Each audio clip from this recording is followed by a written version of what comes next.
What are the things that you'll need to shelter in place or address the disaster at hand? So a go bag could be anything. It could be a backpack, it could be a suitcase. It's gonna be something that you put together to sustain yourself, your family, your pets if needed. That's gonna have food, water, medication, clothing, toiletries to get you by for 72 hours. You need to think of your go bag as the only resource you may have. Stores may be closed, the power may be out, so you may have to literally live out of this thing for a 3-day period as an evacuee. If you are someone with a disability, maybe you have a chronic health condition. For me, I have type 1 diabetes, I have an insulin pump, right? And so that's a critical piece that I need to plan for if I'm gonna ever evacuate or be away from my house, frankly, for any amount of time, right? What we find often is that if people don't evacuate with their CPAP machine, with their oxygen concentrator, with their wheelchair, walker, then it can be difficult on the other end. My name is Ulysses Palencia. I work in the 211 call center. I'm just a resident of Grass Valley. I have 2 daughters, a 4-year-old and a 1-year-old. In Nevada County, 211 is available 24/7. So what we provide for the community is information. That could be anything from directions to the resource centers. It can be letting them know where the fire is, if they are themselves in an evacuation center, if it's a fire, if there's any information as to whether their power's coming back on during a PSPS. 211 gets the information that we provide directly from the county, so directly from the Office of Emergency Services. The whole team cares. We're all local community members. We all just want to help.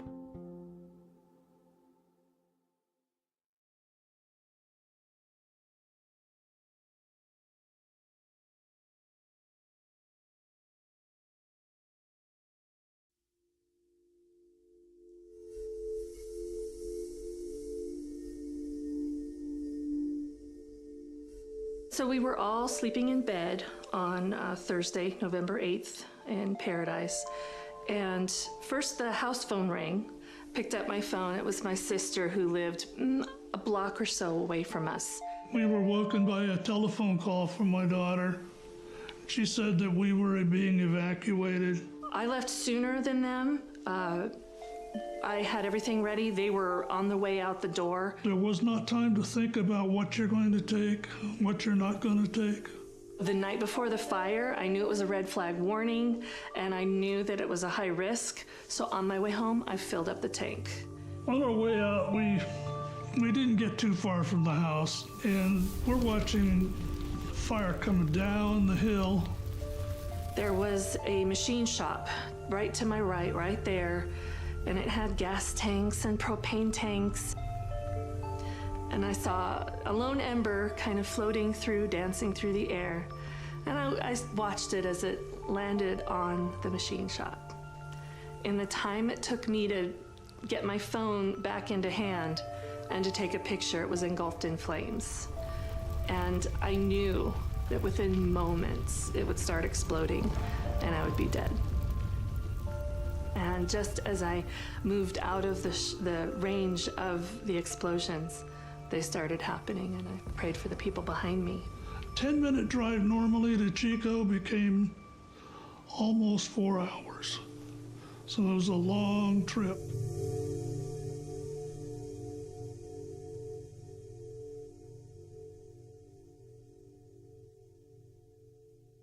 We started to hear a pattern. People kept telling us their story of how they escaped the campfire. And they talked about how if it wasn't for my neighbor who came and knocked on my door to tell me there was a fire, I don't know that I would have gotten out alive. If it wasn't for my son who lives next door picking me up and putting me in their car and driving me out of there, I don't know how I would have survived. And so I started really thinking about this connection between isolation and how connected you are to your community, to your neighbors, to your friends, to your family, and how that can be really helpful in a time of a disaster. So we were actually the beneficiaries of someone making that plan in advance to have that group of people that they were going to call. And that she saved my life that day. So absolutely having that network really saved lives. find your five. The idea is that, find trusted allies that can be there and can be responsive and will check in with you if a disaster were to happen. So we recommend that you put people in your network that are down the street, that are maybe the next town over, that are outside the county, and maybe even outside the state.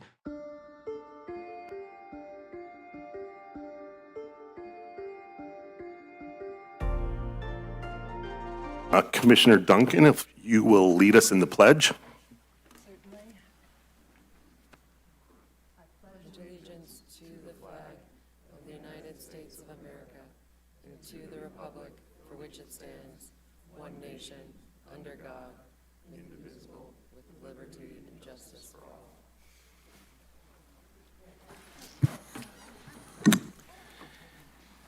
Thank you.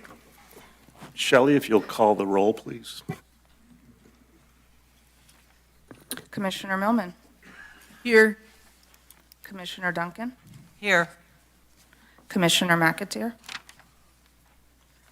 Commissioner Garst. Here. Chair Mastrodonato. Here. Please note Commissioner McAteer is out today. Thank you, Shelley. Tyler, any corrections to the agenda? Mr. Chair, members of the commission, I just want to point to your attention that the 140 item had to be rescheduled to April 11th due to a noticing error. Thank you. Okay, so we have no consent items, no commission business. Prior to opening the public hearing and presentation from staff, welcome, everyone. And I would assume, being that we have one item on the agenda, that you are all here in regards to that item. So, There's public comment. oh, I will, yeah. So prior to that, I just want to go over some housekeeping when we get to this public hearing item. So what'll happen is we will first get a report, a staff report from the planner working on the project. If the applicant is here, they can also give us a presentation or comments should they wish to. We'll find out. So we will go through those two processes. Then we will entertain any questions or clarifications from the commissioners up here. Then we will open up the public hearing where we will hear comments from you folks in regards to that particular item. Then it'll come back up here to the commission and we will go from there. Just to clarify, these are all my good friends and neighbors from District 4, so I won't have to remind you that during the presentation or during public comment, please no applause or comments from the audience. Now, we have a little kind of thing here that if you do want to show your pleasure or displeasure, you can use your hands. And you could wiggle your hands and fingers.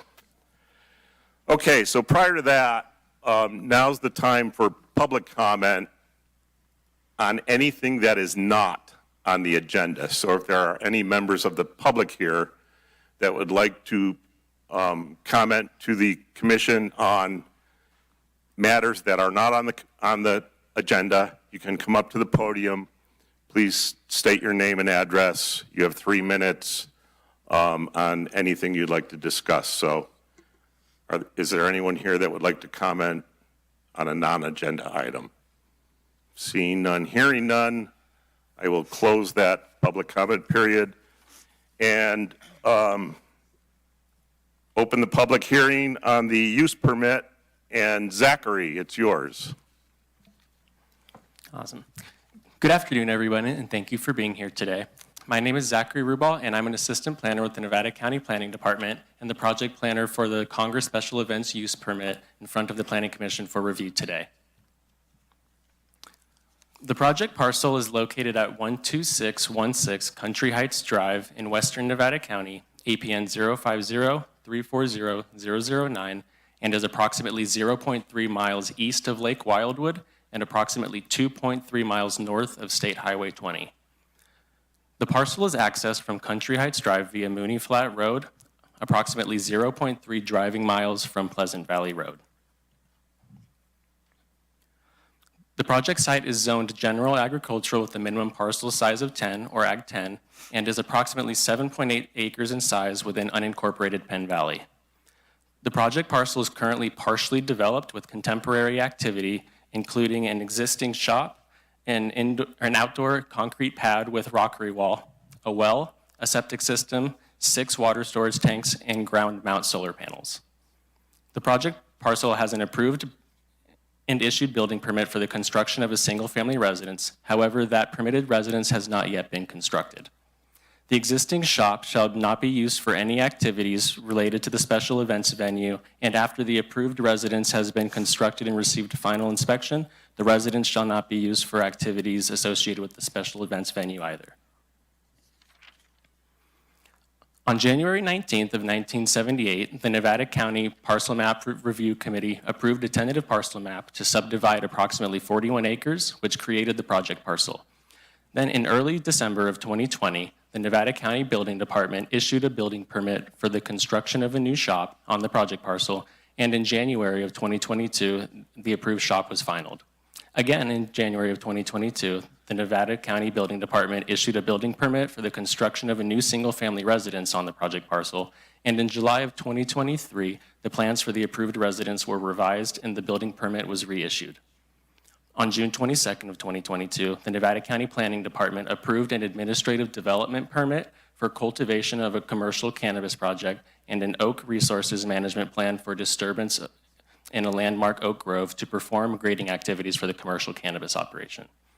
On July 11th of 2022, the grading permit was issued for the grading associated with the commercial cannabis cultivation pads, and that permit was finalized on September 22nd of 2022. The applicant filed a withdrawal request for the previously approved cannabis administrative development permit, making the permit no longer valid. Although the grading permit issued was originally for the commercial cannabis cultivation pads, the site was never used for commercial cannabis cultivation at all, and instead the graded area for the withdrawn cannabis operation is now proposed to be utilized for a new gravel parking area associated with the proposed project. The project proposes a special events venue for private celebrations such as weddings, anniversaries, family reunions, memorials, birthdays, and etc. for up to 150 guests for a maximum of 25 events per year, with event hours restricted to 8 a.m. to 11 p.m. While special events may be held 7 days a week, it's anticipated that most of the events will be scheduled on weekends. The proposed special event area location will consist of live music or a DJ with speakers with no amplified music permitted after 10 p.m. Food and drinks will be allowed at the events. However, all food preparation shall be done off-site and then brought to the venue. The special events venue will be accessed from Country Heights Drive at the driveway entrance designated on the site plan for the special events venue only, and one monument sign with no lighting will be located to the right of the special events driveway entrance. A new fire standard gravel road on the western side of the parcel will be constructed for the special events venue. The project proposes 43 standard parking spaces within a flat graveled area with landscape islands on the western side of the property, plus 2 ADU parking spaces to be constructed near the future restroom facility for a total of 45 parking spaces associated with the project. In order to ensure that solid waste is being disposed of and taken care of properly, a condition of approval for the applicant to provide trash enclosures consistent with Section 4.213 of the Nevada County Land Use and Development Code is required. Solid waste bins will be required to be provided on site, and while the renter is responsible for setting up and cleaning up their own personal equipment, if complaints are received regarding solid waste, ultimately the applicant will be held responsible. I apologize. A future restroom facility is proposed for event attendees that will meet ADA accessibility requirements per the 2022 California Building Code, and ADA parking and a path of travel will be provided to the restroom facility from the parking area. The restroom facility will be approximately 12 feet 11 inches in height and will also include showers, storage, a sauna, and a bar area. The proposed restroom facility will have 5 exterior LED lights installed along the perimeter of the building. All 5 of the proposed lights are downward facing and fully shielded to prevent the light source or lens from being visible from any adjacent properties and roadways. All event requirements will be enforced by the owner, and as mentioned earlier, the existing shop and proposed residence shall not be used for any of the special events. Prior to the withdrawal of the approved cannabis ADP on the project parcel, the applicant graded areas for the approved commercial cannabis cultivation operation. However, the applicant never operated the commercial cannabis operation. Therefore, the previously graded areas for the withdrawn commercial cannabis cultivation operation are now being proposed to be used as the new gravel parking area associated with the special events venue. The proposed project will include the construction of a new concrete pad to accommodate the 2 proposed ADA-compliant parking spaces directly next to where the future restroom facility will be located. The minimum number of spaces required for the special events venue is 38, and the project proposes 43 standard parking spaces within a graveled area with the landscape islands plus 2 ADA parking spaces. Nevada County does not have a specific parking standard for an outdoor events land use. However, the code directs the Nevada County Planning Agency to determine the required number of spaces for general outdoor recreational uses. Due to the project being proposed for private celebrations, the auditorium-related use standards were applied to the project during review, which requires 1 space per every 4 seats. With the maximum allowance of 150 people, 38 parking spaces were required and 45 parking spaces total have been proposed. After reviewing the aerial imagery and conducting a site visit, the Planning Department is confident that if needed, an overflow parking area to accommodate additional parking would fit on the project parcel. The project includes a preliminary landscaping plan that was prepared by MSLA Landscape Architecture Incorporated, a licensed landscape architect, as required by Section 4.2.7 of the Nevada County Land Use and Development Code. The preliminary landscaping plan includes 23 trees and 140 shrubs and emerald carpet and clover meadow mixed ground cover, and is compliant with the requirements identified in the landscaping section of the Land Use and Development Code. Prior to the start of any on-site construction or soil disturbance, and prior to the issuance of any building permit, the applicant shall submit a final landscaping plan that is required to be approved by the Planning Department before any activities associated with the special events venue can operate. The proposed future restroom facility would have 5 exterior lights installed along the perimeter of the building. All 5 of the proposed lights include downward-facing and fully shielded gooseneck lighting fixtures to prevent the light source or lens from being visible from adjacent properties and roadways, and are compatible with the Section 4.2.8 of the Nevada County Land Use and Development Code. Overall, the proposed lights are generally small and appear to be compatible with the surrounding area, and a standard condition of approval would require that the lights be installed in compliance with Section 4.2.8 lighting, which requires lights to be fully shielded and downward facing so as not to result in glare that could adversely affect day or nighttime views. There is no other exterior lighting proposed with the project, and therefore the project as proposed will not have any potential adverse impacts in regards to exterior lighting. The special events venue proposes 1 monument sign at the entrance of the new proposed gravel driveway as part of the project. Pursuant to Section 4.2.12 of the Land Use and Development Code, monument signs shall not exceed 25 square feet in area nor a height of 5 feet. The monument sign proposed with this project will be a maximum of 4 feet in height, and the sign will be approximately 8 square feet in area.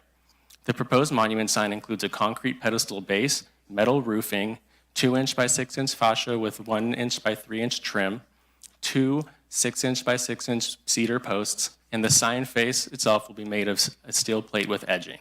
Therefore, the proposed monument sign is consistent with Section 4.2.12 of the Land Use and Development Code. The proposed special events venue is best classified as a small commercial use, which requires the compliance with specific guidelines identified in the Western Nevada County Design Guidelines, as further discussed in the staff report. The future restroom facility will be placed near the right-of-way. The proposed parking for the special events venue is out of view from right-of-ways and is located behind all buildings. The primary pedestrian entrance is toward the street. Curb cuts for automobile entrances have been minimized, and there is a new designated pedestrian pathway which allows access to the parking lots provided on the parcel to reduce automobile and pedestrian conflict. As shown in the color rendering in the elevations plan sheet, the doors and windows for the future restroom facility are provided along the street and sidewalk to activate the sidewalk for pedestrians. There is no strict definition of what a restroom facility is supposed to look like. However, the design of the special events venue, future restroom facility, aligns with the design guidelines for small commercial uses pursuant to the Western Nevada County Design Guidelines. The proposed future restroom facility will match the existing character of the existing improvements on site, as the future restroom facility will utilize similar building materials as the shop. The project is substantially consistent with the design guidelines of the Western Nevada County Design Guidelines because it establishes a proposed restroom facility as a prominent building appropriate for its use, and by using appropriate building materials such as corrugated metal and horizontal wood siding, and using a gable-style roof, roof overhangs, horizontal T&G siding, muted soft colors, and doors to reduce the visual impact of the building. The project area is proposed within areas that have mostly been previously disturbed. The project site contains a mixture of native and non-native species of trees and annual grasslands containing a mixture of native and non-native annual and perennial grasses, with some species being considered invasive. The United States Fish and Wildlife Service and the updated Biological Resources Technical Memorandum prepared by Greg Matuzak of the Greg Matuzak Environmental Consulting, LLC, did not identify any wetlands or riparian areas on or around the project site, and the project site is not mapped as having any major deer migration corridors, deer holding areas, or critical fawning areas. The construction of the special events venue will not occur on any steep slopes, will not encroach on any non-disturbance buffers for environmentally sensitive areas, and no trees protected by the Land Use and Development Code will be removed as a part of the project.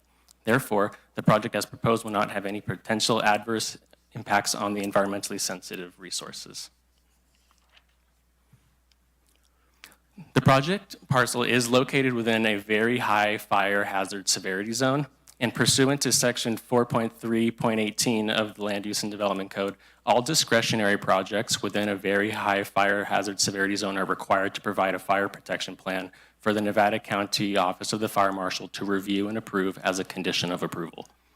Additionally, a condition of approval will be required for substantial vegetation reduction along Mooney Flat Road from the intersection of Country Heights Drive to the western property line of the project parcel from the edge of both sides of the road, as discussed in the staff report and shown in the vegetation removal exhibit on the screen. This condition needs to be maintained or no less than every 3 years in perpetuity of this use permit and will be inspected prior to final approval. The Nevada County Office of the Fire Marshal and the Penn Valley Fire Protection District both reviewed the project and did not have any additional concerns. The proposed event area location will consist of live music or DJs with speakers directed toward the southeast of the project site, and the location specified on the event noise levels figure as shown on the screen. The nearest residence that could be considered sensitive in regard to noise is approximately 190 feet away to the western portion of the project site, which would allow the noise generated by the new proposed gravel parking area to dissipate. Due to every sound system being different, requiring that the average decibels and maximum decibels are consistent with Saxelby Acoustics recommendations for the sound system output will ensure that regardless of the sound system being used, the average decibel and maximum decibel for both daytime and nighttime hours will not exceed noise levels of 55 average decibels and 75 maximum decibels from 7 a.m. to 7 p.m. and 55 average decibels and 65 maximum decibels from 7 p.m. to 10 p.m. at the project site property lines, therefore demonstrating compliance with section 4.1.7 of the Nevada County Land Use and Development Code. The Planning Department prepared a draft initial study and a proposed mitigated negative declaration for the proposed project. The initial study was available for a public review period of 20 days, spanning March 1st, 2024 to March 21st of 2024 at 5 p.m. The initial study identified potential impacts associated with the project in relation to air quality, biological resources, cultural resources, geology and soils, hydrology and water quality, noise, tribal cultural resources, and possible impacts to utilities and service systems.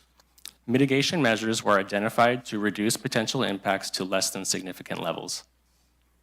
Based on the technical information that was submitted with this application, review of pertinent policy and regulatory documents, and consultation with appropriate local, state, and federal agencies, all of the potential impacts that were identified have been mitigated below levels of significance, and therefore, a mitigated negative declaration is the appropriate environmental document for this project. The project parcel has a general plan land use designation of rural 10 and a zoning designation of general agricultural with a minimum parcel size of 10 acres. The rural general plan designation is intended to provide for development of compatible uses within a rural setting. The development of the special events venue is compatible with the Ag 10 and Rural 10 land use designation because pursuant to Table 2.3D Rural Districts Allowable Uses and Permit Requirements found in Section 2.3 Rural Districts, special event venues are allowed subject to the approval of a use permit. The project site is surrounded by 3 similarly zoned ag parcels to the east, south, and west, and 2 parcels within the Villaggio di Vigneto subdivision zoned R1 XPD to the north. The proposed project meets all of the site development standards of the general agricultural with a minimum parcel size of 10 acre zoning district, as well as all of the community design standards. Therefore, the project as proposed is consistent with both Nevada County zoning as well as the Nevada County general plan. The proposed project is generally consistent with the Nevada County general plan policies, including policy 6.9 in regard to site development standards, policy 9.1.13 in regard to noise standards, and policy 13.2A in regard to biological resource standards, as further described in the staff report. The Planning Department has received 111 public comment letters, 7 letters in support, including a unanimous approval from the Penn Valley Municipal Advisory Council, and 104 letters in opposition from surrounding public members. The main land use concerns that were identified were the potential impacts to traffic, parking, noise, lighting, and wildfire. A memorandum, which included the 96 additional public comment letters received between March 15th and March 26th, were emailed to the planning commissioners earlier this week on Tuesday. The memorandum provides a brief summary of the pertinent issues that were raised in the public comment letters that were received, as well as discussion on how the potential issues have been mitigated. No new land use issues have been raised that have not been adequately addressed. Based on the technical information submitted with the application and review of the pertinent policy and regulatory documents, in consultation with the appropriate local, state, and federal agencies, the identified concerns and potential impacts have been mitigated below levels of significance. Therefore, staff recommends that the Planning Commission take the following actions. 1, adopt the mitigated negative declaration and mitigation and monitoring and reporting plan pursuant to making findings A through C as shown in the staff report. And 2, approve the proposed use permit subject to the attached conditions of approval shown in attachment 1, making findings A through L as shown in the staff report. Thank you very much. And I will now pass it over to Rob Wood with Millennium Planning and Engineering. Thank you, Zachary.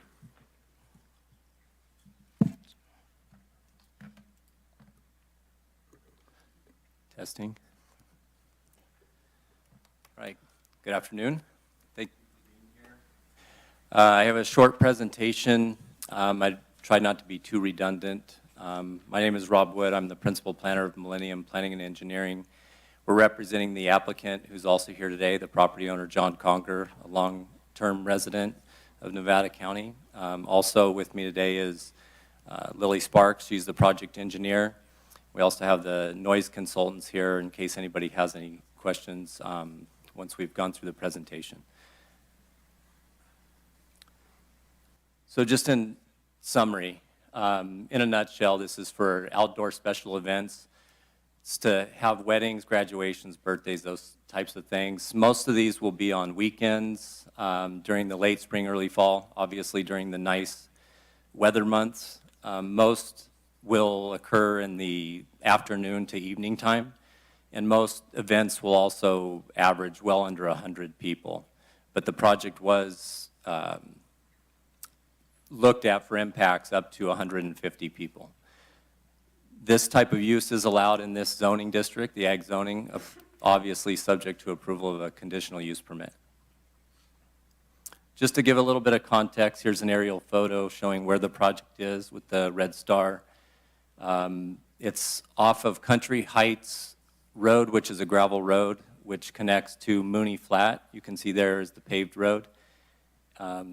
It's located about 1,000 feet from the sewer treatment plant for Lake Wildwood and about 2,000 feet from Pleasant Valley Drive. And then Lake Wildwood there is to the south. So the event area was intentionally designed to be clustered towards the center of the site, and that yellow hatched area is basically oak canopy. So there's heavy oak canopy surrounding the event center. Everything, all the events take place well over 100 feet from any of the property boundaries. Just to give a little bit of flavor to what these things take, more so for the public, I think the Planning Commission understands it, but these things aren't designed and turned around overnight. We've been at this for well over a year. We did 7 studies, all by professional consultants. We started with a biological resources assessment. We did a cultural search to make sure there was no archaeological issues, did a geotech report. Perk and Mantles were done for sewage disposal. We prepared a drainage report to make sure we could adequately treat all the surface runoff generated from the project. The traffic analysis was done by W-Trans. They looked at vehicle miles traveled and trip generation. And then we did a noise study. All this, once we do all these reports, we submit everything with a site plan, landscape plan, applications, and many other checklist items. We usually go through several iterations with staff, fine-tune the project, and then obviously it starts the environmental review process, which is CEQA. And staff then writes their initial study. They did a mitigated negative declaration in this case, and then we have to mitigate all impacts or potential impacts to less than significant, in addition to meeting many conditions of approval before the use permit even becomes active. So I read through a lot of different emails and letters that were sent to the county from concerned citizens, and I just wanted to touch on a few of them. Fire danger, parking, traffic, and noise seem to be the ones that were recurring the most in the letters and emails that I read. I think staff did a pretty good job of going through all of those issues and how we're mitigating them, but I'll just touch on them briefly and try not to be too redundant.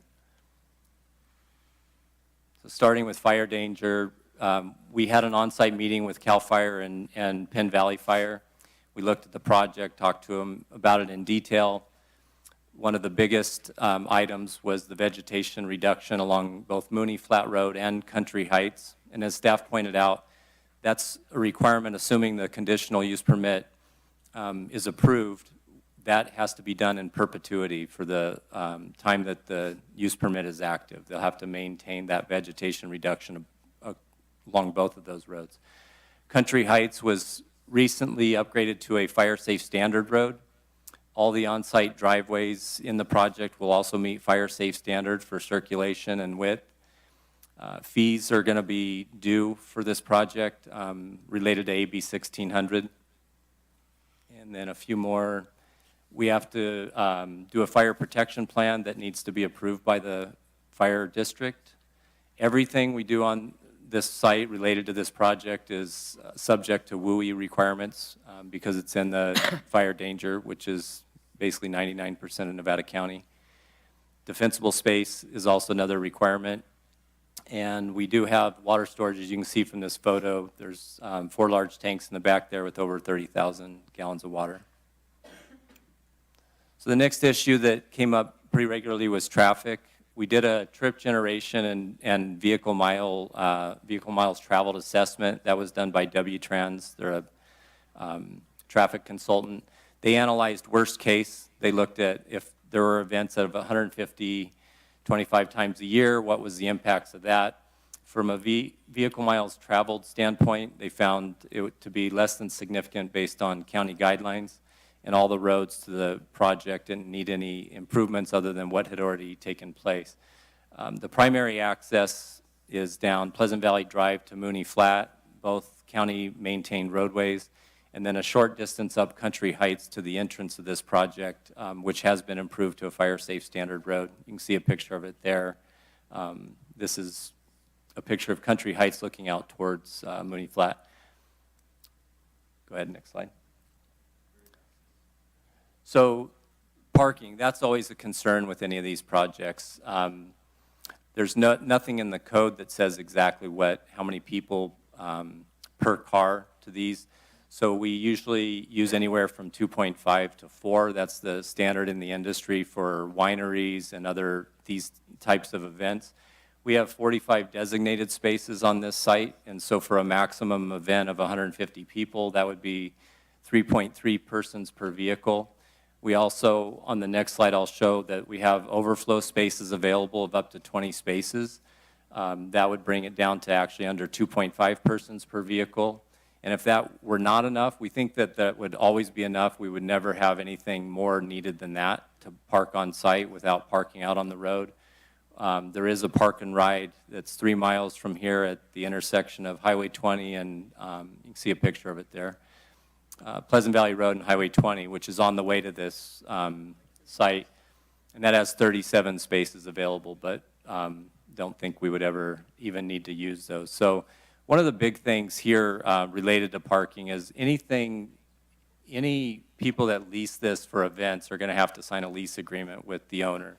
And in that rental agreement, any large event over 100 people will require that they have a parking attendant, either hire a parking attendant or have their own parking attendant.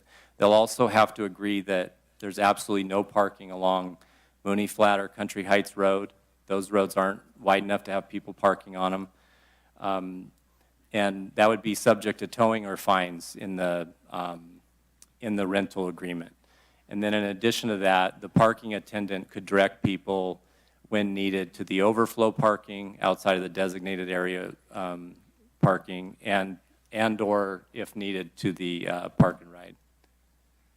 So this slide just shows in red the hatched area is the areas that can accommodate overflow parking. The grades are such that it'd be easy to park cars there and they have plenty of back out space. No need to ever park there unless that overflow is needed. They would stay in the designated parking areas, which is the 45 spaces. So noise analysis was done by Saxelby Acoustics, and as I mentioned, their representatives are here today if anybody has any specific questions. I am no noise expert, so I'll leave it to the experts to answer questions related to noise, but I will mention that 2 of the mitigation measures related to noise are, number 1, that the sound system shall be directed to the southeast, and that's where the sound system will go. There'll be a little stage there, just a concrete patio where the red star is, and then the arrow points the direction of where they're required to direct the sound system, and that's actually pointed almost directly at the Lake Wildwood sewer treatment plant. No outdoor music will be allowed after 10 p.m. They have to cut it off at that, and that meets the county's general plan policies and noise ordinance. So just to summarize, obviously it's subjective. I believe this is a great project for Nevada County and for the community. I think that we need more projects like this.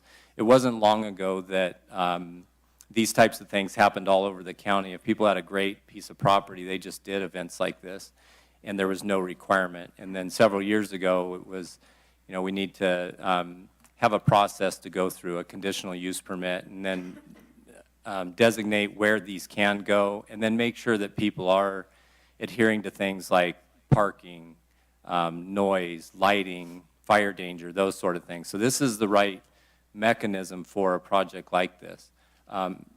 The outdoor events like this are allowed in this zone, subject to approval of the use permit, which is why we're here today. All the technical studies that were done were all done by professional consultants that recommended mitigation measures that we'll abide by. The use permit, it did go through a CEQA review, which requires all the potential impacts are mitigated to less than significant. I think we've adequately addressed all the community concerns, but I'm sure we'll hear a lot from the public about what those concerns are. And also, just lastly, a conditional use permit is enforceable. I mean, this is the reason we come for a use permit, because it gives the county teeth to actually enforce something. If somebody wants to have parties at their house and have events, they can do that, and the enforcement mechanism is call the cops if it's too loud, and they come over and say, hey, it's kind of late, turn your music down. In a case like this, this is enforceable. This is something that's a good thing to go through this process and approve it, because then there's a mechanism to enforce. If he doesn't do the things that are required, the mitigation measures, the conditions, then they pull the use permit. And given that he has a substantial financial investment in this, I doubt he's going to ever want to risk losing his conditional use permit. So with that, go ahead, I think one more slide. That's important. I'm open to questions however you want, if you want to ask staff questions first or however you're going to work. But we're here available. Like I said, the noise consultants are here as well if there's noise-related questions, and happy to chat more about this project. Thanks. Thank you. So while you're sitting there, I guess we'll entertain questions from the commissioners for you. So we'll start with Commissioner Gartz, if you have anything.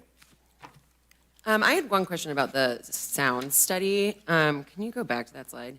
I was a little bit confused about where the stage is on this property, because it appears to me that like that round circle that's the existing concrete pad would be the stage, being like downhill of the lawn. So the area that like the arrow was actually pointing at, whereas the star is located at the proposed house.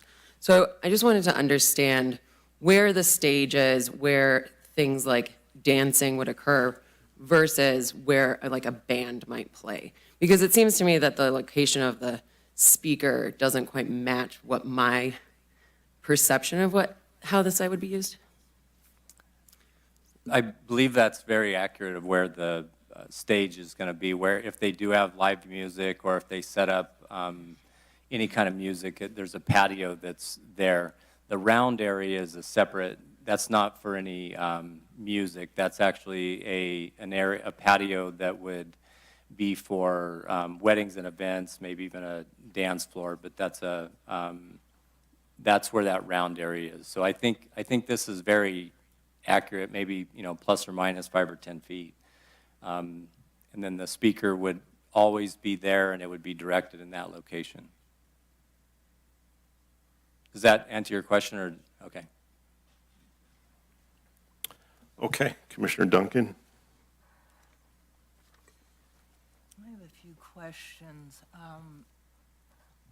This is proposed commercial use in an agricultural area, and it's a use permit that would allow up to 365 days a year to be used. You can't hear me? Okay. Is that better?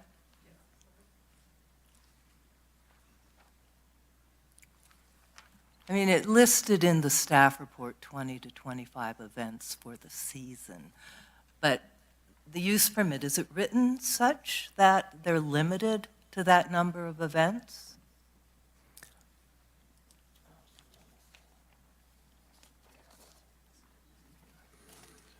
Mr. Chair, Commissioner Duncan, currently the conditions of approval say anticipated to be 20 to 25 times per year, and that's what was analyzed, but it's not, the way it's written, it's not no set more in than. stone.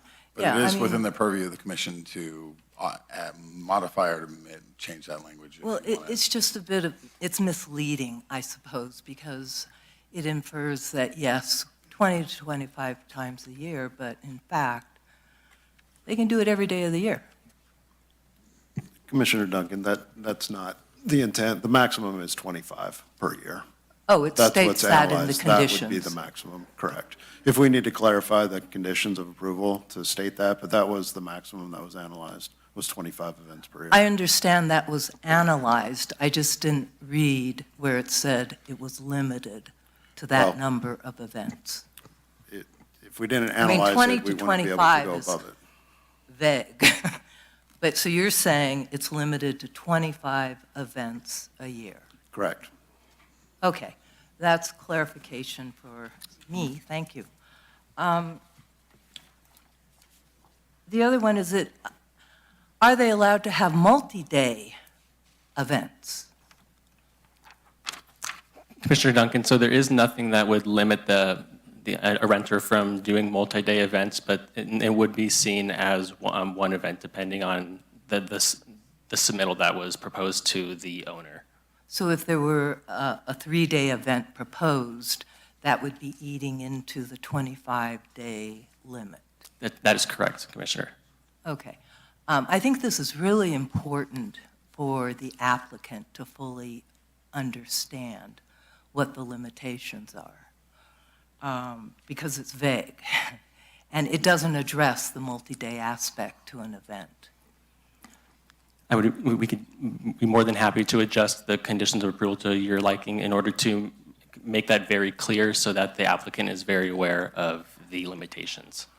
Right, and it's always challenging to try and create some new conditions, with the perfect language here in the meeting. So if you're up to it, that would be great. I do have a couple of other questions, and one is the applicant lives in Las Vegas, Nevada, not locally on site, right?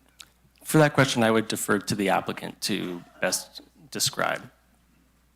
He's a resident of Nevada County, has been for 25 years, raised his children here, owns houses here in Nevada County. He also owns a business in Las Vegas, so he goes to and from often to maintain his business there. But he is a resident of Nevada County and has been for a long time.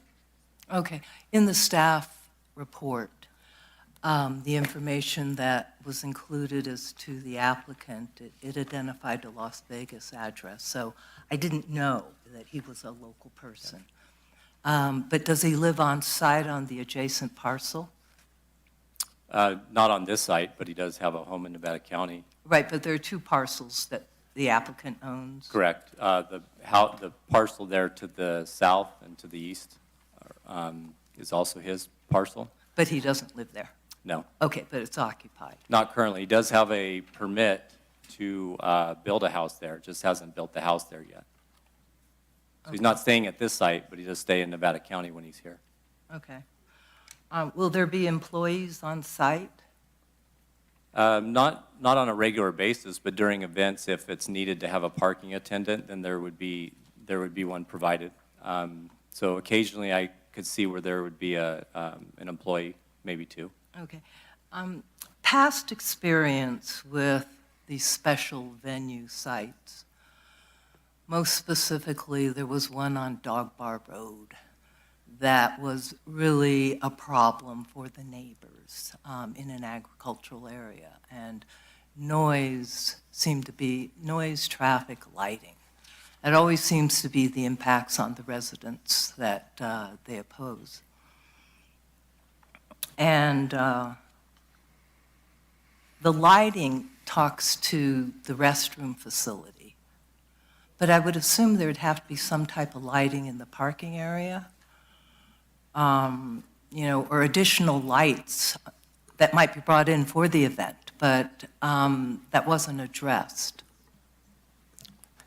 Thank you, Commissioner Duncan. So there was no additional lighting that was proposed as a part of the project. And so at the planning department, we analyzed and reviewed the lighting that was proposed and to verify that it was compliant with county standards. But if for additional lighting, I would defer over to the applicant's representative to. Well, yes, I understand what you reviewed, and I think you did a thorough analysis of that, and that was good. But realistically, it's dark at 11 o'clock unless you have a full moon out there, and I would think for safety purposes, you'd want to be able to, find your way to the car. Or even in the stage area where the tables are set up. So I imagine there will be additional lighting that is involved related to the events. Would you say that's true, Rob? I would say that if any additional lighting is proposed in the future, it'll meet the requirements of the county lighting ordinance. We don't anticipate putting lighting in the parking lot. I think everybody these days has a flashlight on their cell phone. So, and there's a nice pathway right to the parking area. I think it's plenty safe enough. Parking is not required, lighting is not required in the parking lot, and so we're not proposing it. But if it's, like I said, if it's needed in the future, then we would meet the requirements of the county to do it. I think you're right. Most of us do have a flashlight on our phones. However, this is a commercial use. It's not a family function or something where friends are coming over. This is, I think we need to talk about the safety aspect of that. Let's see. The other one, in the conditions. We talk about construction, and that is that it's limited from 7 to 7, Monday through Saturdays. I think we should include Sundays. There is no construction because it's silent. And left to interpretation, one could reason that Sunday is free. Absolutely, Commissioner. I'd be more than happy to amend that condition of approval to include those same standards for Sunday as well, or no construction on Sunday. Okay. Whichever is preferred. So this is the year-round permit for events. Isn't there a special permit for special events up to 12, I think it is a year, or something along those lines that we passed a few years back? Commissioner Duncan, there is an outdoor special event. It's up to 8 per year, and it needs to be renewed annually. Okay. We still have the option for a use permit, which is, runs with the land, and it's a one-time approval process subject to the conditions of approval, which allows event numbers to exceed 8 times per year. But there is a lower level permitting allowance of up to 8. An applicant would still have to submit a site plan. We would still look at fire safety and infrastructure issues. But that's a recurring permit that needs to be resubmitted every year. Right. So this one sort of exceeds a bit the 8. As Mr. Wood alluded to, the outdoor event, special event permit process is about 5 or 6 years old. Previous to that, all event facilities required a use permit. So any event of 1 or more required a use permit. The Board of Supervisors passed the ordinance to allow up to 8 without going through the use permit. The use permit is a significant more investment, but the benefits are that it runs with the land and doesn't require a $1,200 fee every year to be renewed. It's looked at more comprehensively because of the larger amount of events, and we have permitted a number of these throughout the county over the years. So this is, applicants chosen this use permit path rather than the smaller events with the annual renewals. So how many have we approved in the county? For use permits? For this special type of venue? There's probably been 5. That 4 are or currently 5. in place? Yeah, there's only a handful that I'm aware of. The last one being on Cattle Drive in Penn Valley, if you recall, about 4 or 5 years ago. Right, I recall that one. Yeah. The other one was the restroom facility. It's a bit of a misnomer. When you listen to the description, it sounds very nice. It looks okay. But there's a bar and a sauna and showers. And that almost leads one to think that it's not just a day-use type of facility. So I bring that up. To strictly identify it as a restroom, I understood that, but when you add the other components, it's more than. And I don't know, I think we could say more of an accessory building with restroom facilities included. And it isn't required to be built. They have a 3-year period of time where that has to be done. And past experience has shown that sometimes those improvements never get constructed, most notably Dark Horse Golf Club. And they would come back and they would get extensions of time. And I just wonder if, the intent is to provide a commercial facility, maybe they need to do the commercial improvements prior to occupancy. So that's just something that I bring up. I mean, normally in a commercial situation, everything has to be in place before they can occupy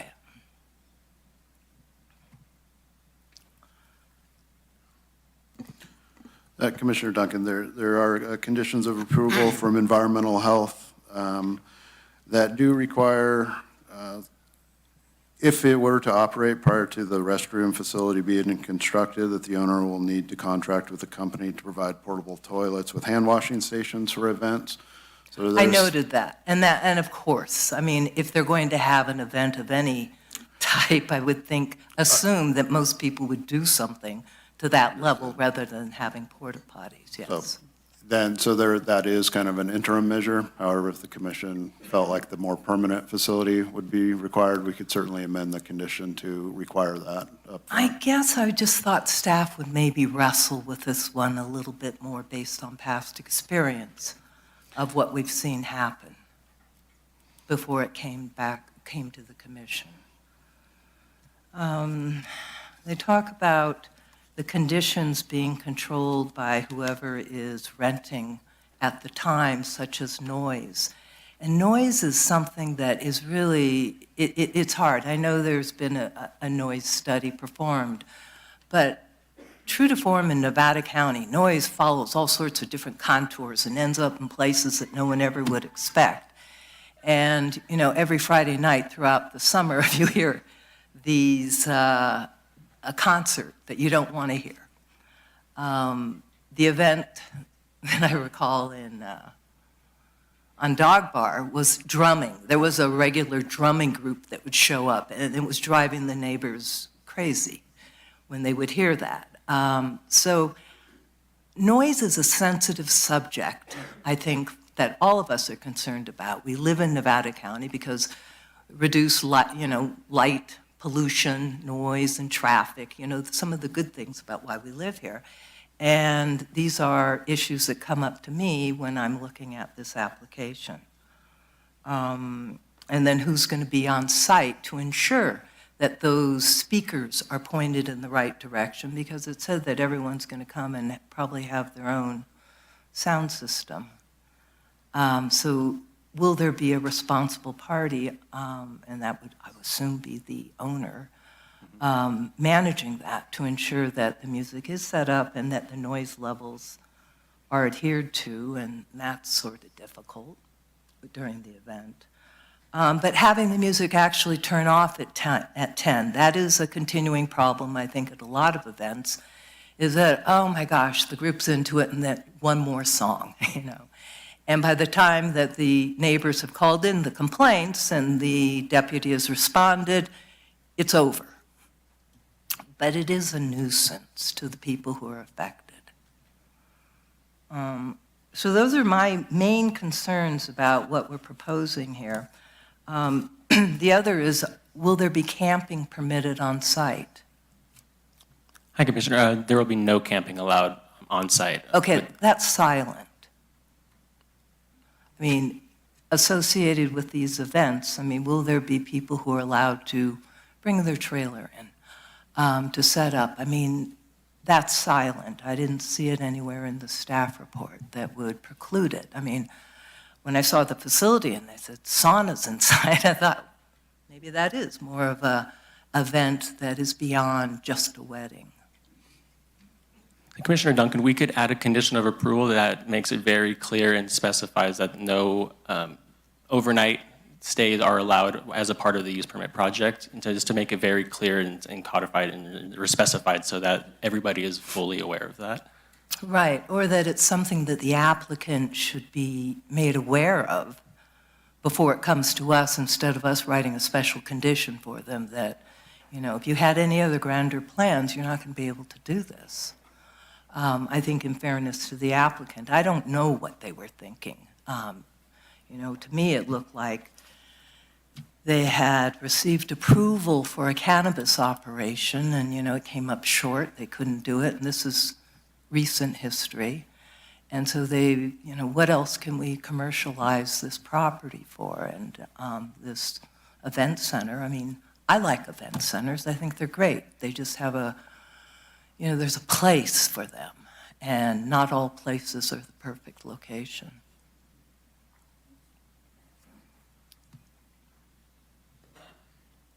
Let's see.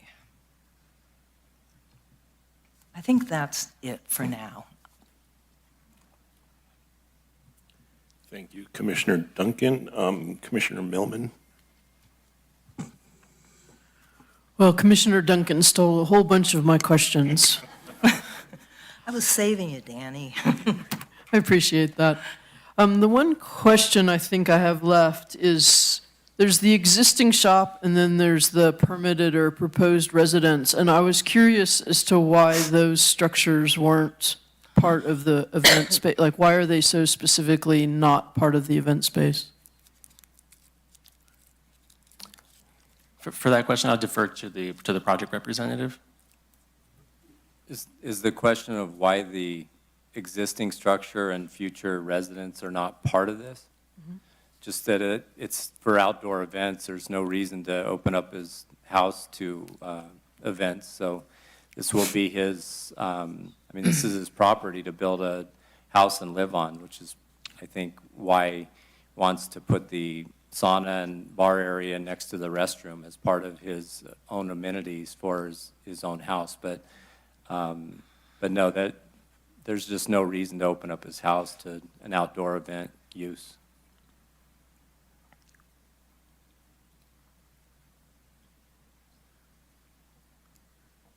Can we go back to to this one actually?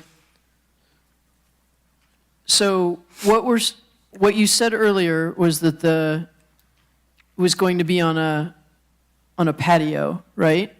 Correct. So the patio is where the arrow starts? Is that correct? The back end of the arrow? Patio is located about where the red star is, plus or minus. It's very close right there. It's existing. There's a patio right there today. Well, I think the red star is on the proposed residence. It's right next to the proposed residence end. So if you shifted the star just to where it was touching the hatched area, that's where it's located. So you're right. It might be shifted 10, 15 feet. Thank you.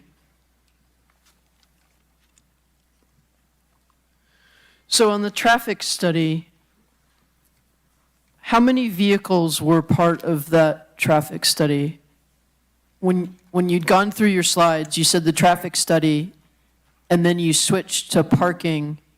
Was the traffic study done on the 45 vehicles that were the parking space? So the traffic study analyzes. So one more back. The traffic study analyzes persons per car. So remembering back to the traffic report, I believe they assume 2.5 people per car because that's the worst case of what they see with wineries and these type of events. So they assumed 150 people at 2.5, I think is 60 cars. So in a worst case was 60 vehicles for an event, and then they count the trip twice, coming and then going, so that's 120. And I think they added some extra in for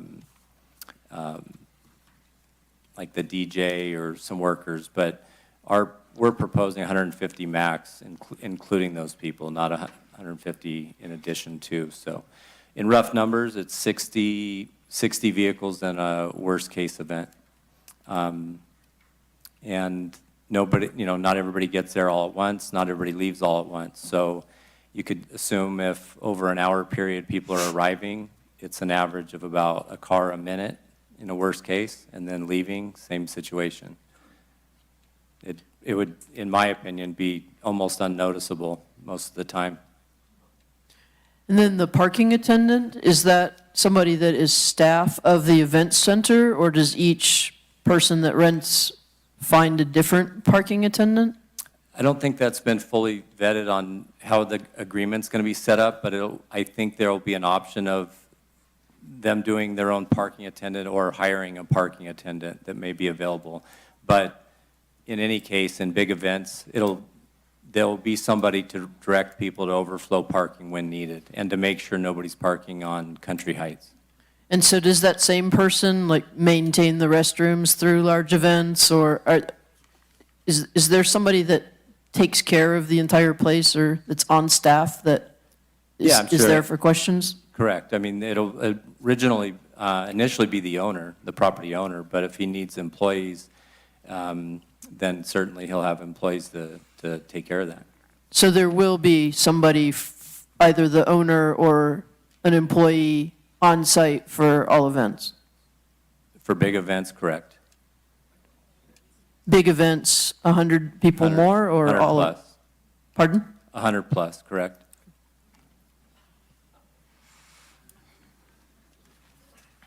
Thank you. Yep. Thank you, Commissioner Milman. Zachary, if you can put up the noise slide one more time for me, please. I just need some clarification. The numbered red squares, are those surrounding neighbors? What do they indicate? I'll have the noise consultant come up and discuss that, but those are not designated neighbors. Those are numbers at those locations of what the estimated noise levels would be. Gotcha. And as I mentioned, the property owner also owns that property to the south, which is like 12 acres. Gotcha. Okay, and as Commissioner Milman noted, between Commissioner Duncan and Commissioner Milman, you've checked off everything on my list for now. I will defer till after public comment. I have some more specific questions about operations. I had a question, one more. Sure. That I forgot about. The vegetation reduction that was identified, was that also required for the cannabis permit? No, that was not also a requirement of the cannabis permit. So there was some fuel and vegetation removal that would have been required with the cannabis administrative development permit, but not to the extent and to the level for that is being implemented for this project, Commissioner. Okay, so that is a good point, is that there will be additional fuel reductions on this property in the event this is approved. Yes, Commissioner, that's correct. Okay. If this isn't approved, what is the status of the cannabis permit right now? So the cannabis permit was officially withdrawn and is no longer a valid permit, and so it would no longer be an active component or a legal component. It's been completely withdrawn, Commissioner. Okay, thank you. Okay, anything else at this point before I open up the public hearing? I have another question about the traffic. So the traffic study that was done, I believe, by the owner identified 152 vehicle trips per event, which to me indicates 76 vehicles traveling to and from the event each time an event is thrown. Is that correct? That's correct. What they analyzed was 150 people max event, 2.5 people per car, which was 60 vehicles, and then they assumed additional on top of that workers. I think it was 7 or 8 or 9, and then they said that they would come alone, one person per vehicle. So that was why it's above 60. I think it was 60 plus 8 going both directions, ended up being a total of 76. Okay. And with the overflow parking, the maximum amount of on-site parking was 65 or something? Is that correct? We could accommodate, we have 45 designated spaces and at least 20 overflow. That's conservative. So 20 would be 65 spaces on site. That gets us below that 2.5 threshold, and like I mentioned, 2.5 to 4 is the standard in the industry for parking at events such as this. And we have much more than that if needed 3 miles away at a park and ride. Even if that were half full and half was available, that's another 19 stalls. I don't anticipate we'll ever need that. I think parking will be accommodated easily on site for all events without ever parking off-site on roadways. Okay. This item is a public hearing. What we will do now is open the public hearing. If any members of the public wish to address the commission on this matter, you can approach the podium. What I would do is, let's try to line up, if there's multiples of you wishing to speak, 4 or 5 at a time. As it shrinks down, you can enter into the rear of the line. When you get to the podium, you have 3 minutes to address the commission. Unless you're representing a group or organization, in that case, I will allow you 5 minutes.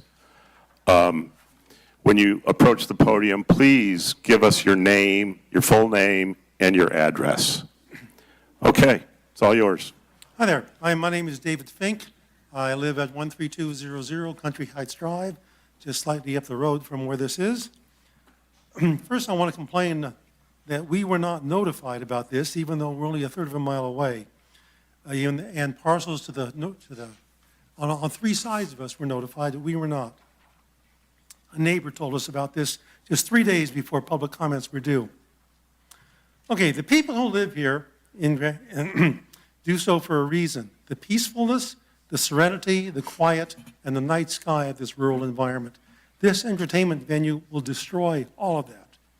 Right now, I can sit on my porch, look at the stars, listen to the rustle of the breeze, the crickets and the hoot owls, watch the wildlife, and contemplate the vastness of the universe.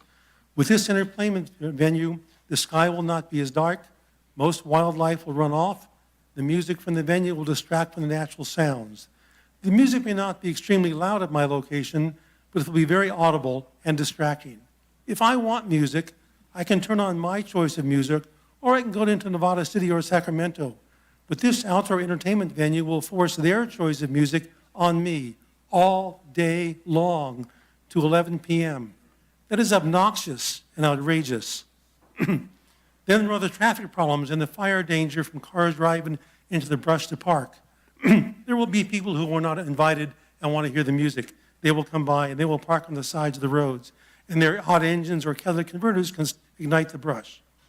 And then at 11 p.m. when it closes, there'll be this glut of cars trying to leave on 2 narrow, 2-lane country roads, no shoulders, no lighting, no center line, blind curves, on hillsides with no guardrails to prevent cars from falling off a cliff into a canyon. Many drivers will be unfamiliar with driving these types of roads, especially at night, as well as having been drinking during the event. The submitted comments do discuss many of these hazards. These are predictable hazards, far beyond the usual hazards of country roads. They are specific, more dangerous hazards created by this venue. If you had not thought of them, you now know about them. And knowledge of these hazards increases the county's liability if this project is approved. If in spite of its detrimental effects this project is approved, the approval must put hard legal conditions on the venue, not the vague estimated limits of the proposal. And violation of the conditions must result in immediate revocation of permits until a court rules otherwise, not continue the violations until a court revokes the permits. Conditions must include there must be more than 100 guests and not more than the parking lot can accommodate. The venue cannot host more than the typical event permit of 8 events a year. Events cannot be more than once every 2 weeks. The venue must be totally closed by 11 p.m., not just empty of guests. And it must satisfy legal dark sky operations. Would you want to have this to disrupt the event down where you live? David, thank you. Your 3 minutes is up.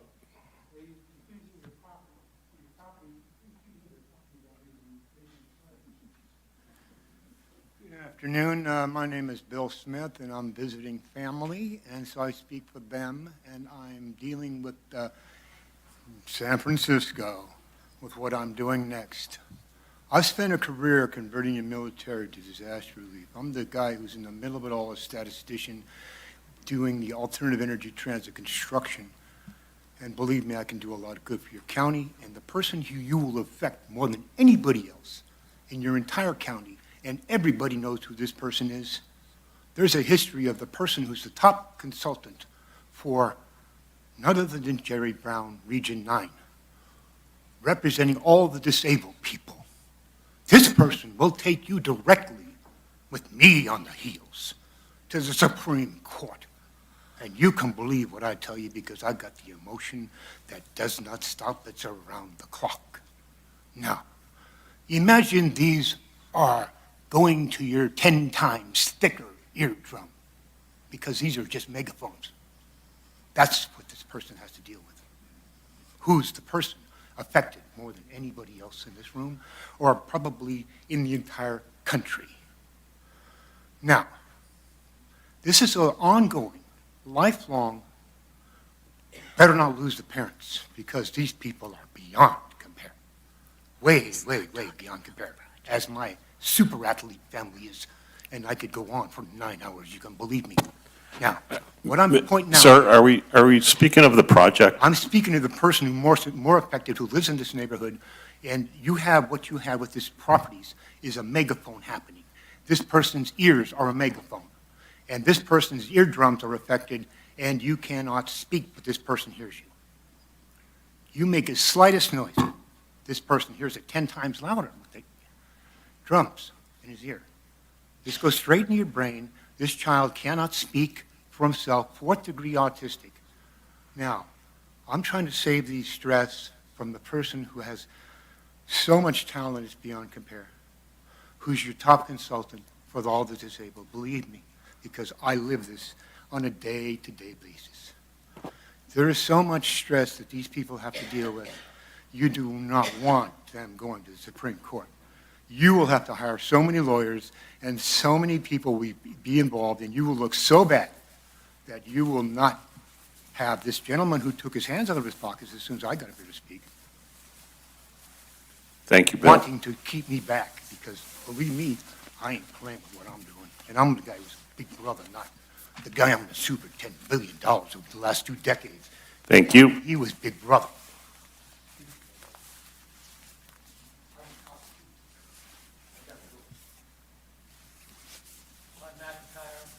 583 Appaloosa Court, Penn Valley. I have 2 questions, one for the Planning Commission, one for the Fire Chief. Is this a contained system? You did the Percomanno. Is this a contained system for your sanitation, or is it going to be an engineered system? Sir, you're able to give us comments, not ask questions. Okay. Sorry. Is this going to be a contained system or an engineered system? Okay, we'll certainly address that at the end of the Because an public engineered comment period. system, you need to monitor 24/7. Second question to the fire department. Who's going to monitor those tanks and verify that you got 30,000 gallons there? Or 20,000, I forget the number now. Is that the fire department's job? Okay, the planning staff will address your questions at the end of the public comment period. Okay. Final, after hours. Who's going to secure this place and make sure that it's not vandalized, not overrun, nobody who parks overnight? And third, you didn't talk about insurance, liability insurance. How are you going to control that? How do you oversee that? People in this county came here for the tranquility of the environment. We also like, and I agree, and I have no heartburn with the man wanting to do something with his property, as long as it does not affect the people around there adversely. Thank you. Thank you, Mr. McIntyre. Hi, Richard Kaiser, 20200 Wildwood West Drive, Penn Valley. I find it very convenient that that map cut off Wildwood West Road, which there's about 40 residents, And those speakers pointing toward the southeast are going to be pointing directly at my house. Thank you very much. In the summer, on occasion, Lake Wildwood has an outdoor amphitheater, and I can hear music playing quite easily from there. It's only on rare occasions, and it's good music, so I'm okay with it. But who knows what we're going to get with this? And as often as they're talking, one thing I'm hearing is 25 times a year, but now you're telling me it could be 365 times a year. Who knows? So I'd like to get a little more information on that.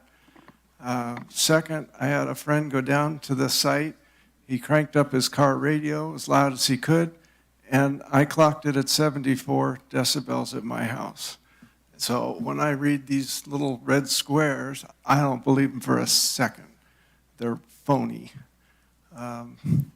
Last, if things don't go as planned, does that mean that I get to call the noise police? And who is the noise police? And who's going to enforce all this? It just never seems to happen. So I would just soon not see it. I, too, am living out here in the country. I love the peace and quiet. I do not want to have a neighbor cranking up his speakers. Thank you. Thank you, Richard. Okay, my name is Paul Lehman. I want to thank you guys for letting us, talk on this. My wife and I are residents of 12812 Country Heights Drive in Penn Valley. We've owned the property since 1981 and lost the cabin in the 49er fire and put up a new home in 07, retired in 17, and moved onto the property full-time in 2018. We are probably the most impacted people that are here today. Our property borders both the north and west properties of John Conger's property, with our home approximately 110 feet from the property line. Being that close to the property line, we have endured construction noise and dust grading operations since John's had the property pretty much, for the last 3 years. Different projects have come up. Some of the proposed projects that you have has been mentioned here. The outside cannabis grow was going to be outdoor at first, then it was going to be indoor hoop structures. He's got the metal building there that is complete. Even potential RV and storage, boat storage was brought up at one time. And you mentioned about the event centers usually being 8 as a maximum. That's what my understanding was in the beginning, after the cannabis thing fell through. To the current project of 125 units a year. Also, at one time there was a glamping campground that he was talking about doing. And I saw on the monument sign that it's Camp Conger. There's also, everybody's talked about the noise and what have you. We are right next to it. In fact, in that visual there, we're the cross-hatched house and garage that is 190 feet from the edge of the parking lot. I think everybody's talked about the, concerns, the noise, the dust, traffic, overflow parking, the night lighting, even reduced wildlife that's been, driven off. Obviously the fire. One thing about the fire setup was there's nothing on it about the clearing along the Country Heights on the Villaggio property. Right now that is overgrown with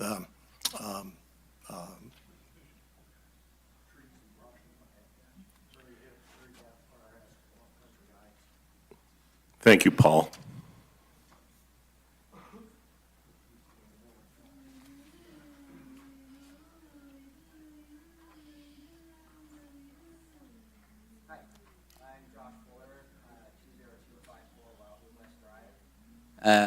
I'm there with my wife and 4 kids, been there for a while, raising our family there. A lot has already been said, and I thank Commissioner Duncan for your questions. I think you pointed out a lot of them. At the same time, I think there's something that's glaring to me, and it's appropriate that the noise slide is still up here, because we sit directly across the canyon from this property. And that means that if a dog barks, 85 decibels, a cow moos, about the same, I hear it, right? And that's cool, I love it, I live there for that. But I don't live there for a live concert every evening from a DJ that is free to choose whatever he wants, point his speakers wherever he wants, with nobody there to actually limit that in any meaningful way. And like you said, Commissioner Duncan, there's nobody that's going to be monitoring that. There's nobody there with a decibel meter, and there's nobody to call when it happens. And if it does happen, 3 hours later somebody might show up, but it's over. And I don't think there's enough controls in place in that respect. I did send a long email, and I hope you had a chance to read it, in regards to the various issues in regards to this proposal. The key one with the noise, as I mentioned with the dog and the cow, is it's an amphitheater. And the amphitheater effect is something that we've known for centuries. When you're in a canyon, that's the stage. It's so common that when they develop city plans, when you have large buildings down the road, they call that the canyon effect. I'm shocked that a sound engineer would not discuss that, not even mention it. If you go there and bang on some drums, you will hear it very loud from my property. I guarantee everybody in the canyon will. And I also believe that it will project across the lake into Lake Wildwood. And the diagram shows it seems to magically end at the property line. I do not believe that. I do not believe that anybody who's lived in the area would believe that. If you stand there and make the noise, you will hear it, it will be loud, and it will disturb everybody in that canyon. Thank you. Thank you, Josh.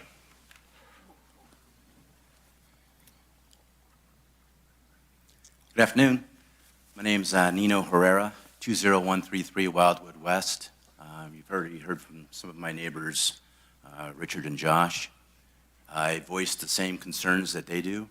I'm a military retiree, and my family and I looked many areas for the perfect place to live, and we thought we found the perfect place. It's peaceful, it's quiet, it's serene.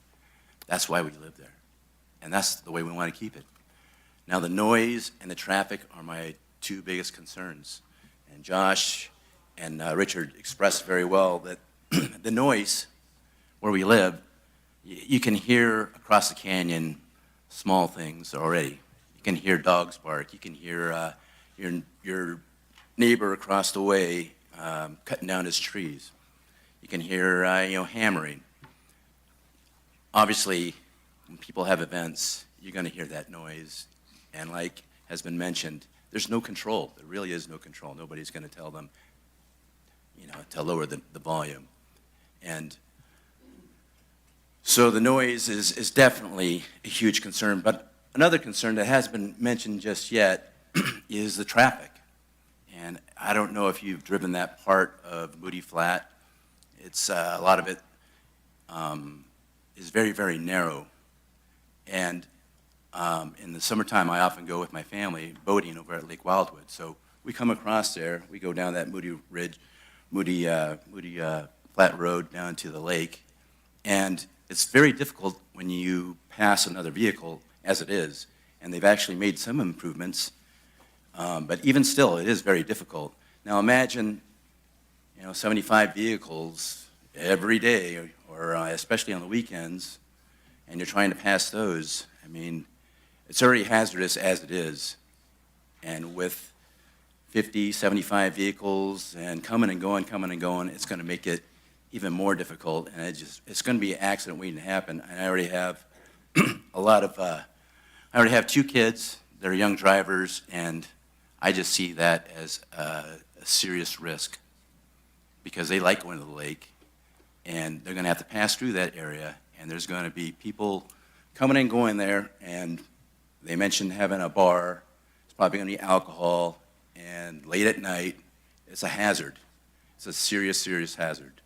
So many other reasons, but those 2 are the main reasons that I want you to please consider not approving this project because of the noise and the risks involved with the traffic. Thank you. Thank you.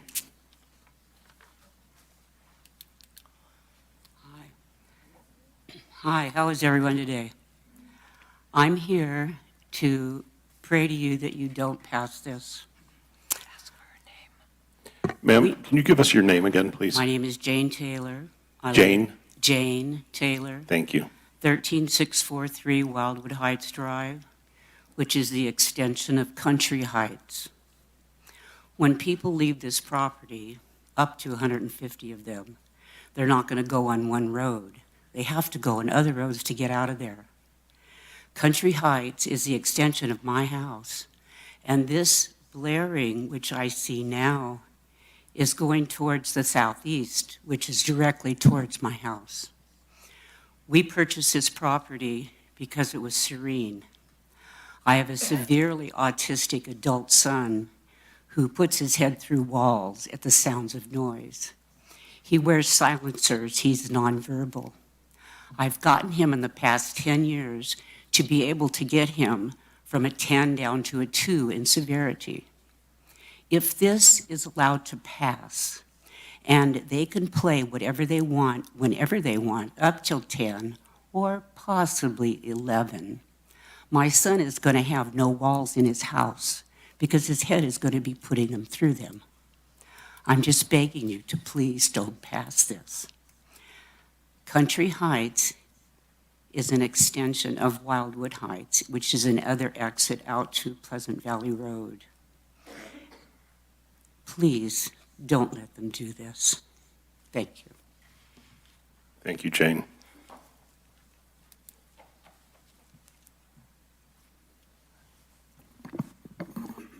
Hello, hello. My name is Tom Hartnett. I live at 12156 Lake Wildwood Drive. And I'd like to thank Commissioner Duncan for your fine questions. I thought they were spot on. And I think the county, Zachary, it's Zachary, right? I think you've done a fine job of this study. And I think the big question, and by the way, I'm a member of the Penn Valley MAC, and I missed the meeting when this was discussed. And I have asked that to be on the agenda again for the April 18th meeting. And I think there was a request to the planning department to have somebody there to bring us an update on that. I have one suggestion that you think about. And quite honestly, I don't know what 55 to 75 decibels sounds like. So I would suggest you pick 2 days, a couple of weeks apart, for 1 hour, and have somebody go to the property and play something that creates 75 decibels so we can find out, is this good stuff or is it really bad? And another question is, where is the sound measured from? That's something, maybe it's in your report, but I wasn't quite sure where that 75 decibels.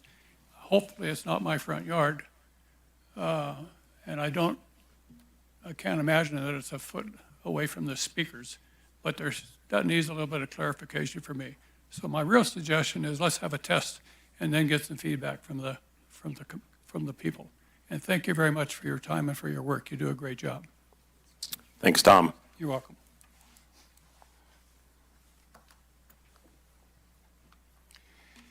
Hello, my name is Ed Keegan. I live at 17756 Chaparral Drive in Penn Valley, which is Lake Wildwood. I am also the Lake Wildwood Firewise Committee chairperson and a member of our Lake Wildwood Public Safety Committee, whose responsibility is evacuation. I'm here speaking as an individual, and I'm not here representing the community in any official capacity. In 2017, the Lobo fire caused Lake Wildwood to be evacuated. This event was at best a learning experience, at worst a disaster to life and property that was avoided only by a wind change that saved our community and my home. Pleasant Valley Road was jammed, as were the 2 gates leading out of our community. Lake Wildwood used this as a learning experience and has held annual evacuation town halls to educate our community, with presentations by Nevada County OES, the Sheriff's Department, CAL FIRE, and Penn Valley Fire. In these discussions, and as part of our ongoing educational message, including posted videos, the need to reduce the traffic load on Penn Valley Road by the use of Mooney Flat Road as an egress was stressed.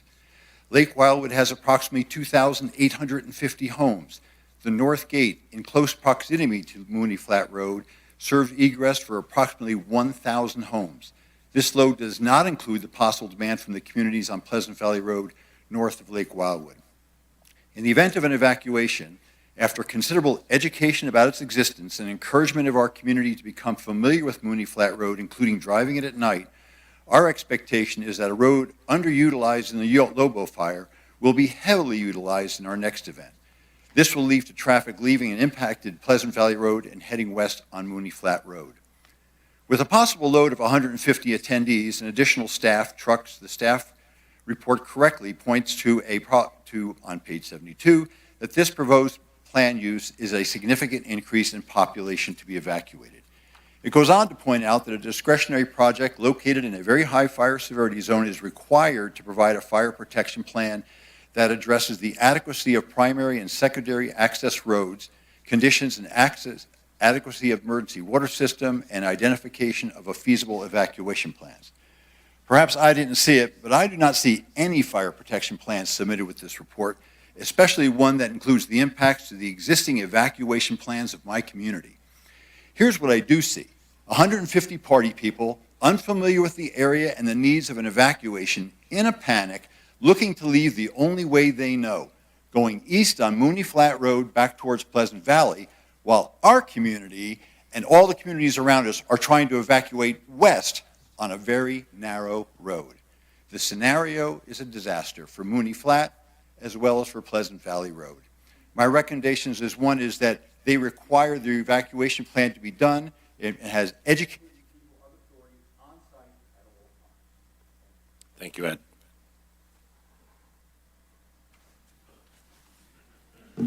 Hi, my name is Jacqueline Day, and I'm speaking in support of the Conger Special Events Project. My business has worked with and for John Conger on many occasions. He has therefore created job after job for my employees and I, all of which have been completed with utmost professionalism, consideration, and respect by Mr. Conger. Additionally, as someone who was born and raised in Nevada County, I have a personally vested interest in the type of growth this region undergoes. I strongly believe it would be in the best interest of this community, both in terms of economy and environment, to approve a tastefully planned and executed project like the one proposed today. Thank you. Thank you. Joan Eston, 20565 Wildwood West Drive. The first thing I have to say is when I saw the first background slide, I went, oh, this is right across from my property. The second thing is significant. It said significant effect, I believe, wouldn't be felt. Well, that is not true for everybody. Even though I agree with my neighbor, Josh, that the sounds of the cows and maybe the sounds of the sheep, I'm fine with that. The dogs, not so much. Once they start going, and you're all familiar with it, and there's nothing we can do, and we just say we love the animals. Well, I don't love the party people. I have to tell you, I don't love it. So the noise, everything that everybody else has said here, I agree with, almost, not the person before me, but almost everybody else. I would like to thank you for taking this so seriously. We take it seriously. Thank you very much. Thank you, Joan. You're welcome.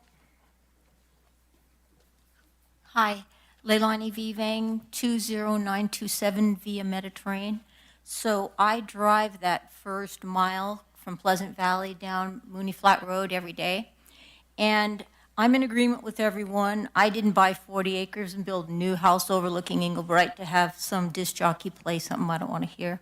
I get all that. My main concern is safety, and the number one is the road. On the weekends, we have people that jog and ride their bikes coming out of Lake Wildwood onto Mooney Flat Road because they think all of a sudden they're just in the country, and so they're, pedaling along, jogging. And that road doesn't have a center line. Also, Country Heights Road doesn't have a center line. I mean, it's kind of hard to believe, although I've been before the Planning Commission because I design houses, so I know you guys have to listen to everything, but that this project would even be looked at considering that both access roads are so narrow that they're really truly not a two-lane road. So my concerns are safety for people that know the road on the weekends, that see the bikers and the joggers, and then we have all these boats coming up from the marina. And a lot of them are the pontoon boats. So even those of us that drive the road all the time, we slow down, pull over, get ready for that. These people that come from out of town, they're not familiar with our environment. They don't realize the traffic, the safety, the drop-off down to Deer Creek, but mainly it's fire. So these people have no idea, and they're just naive to the fact that we live in a high fire danger. I mean, one cigarette down, one spark, and you've got hundreds of acres and houses that are on fire. It's moving like crazy through the wind. There's wind down that canyon.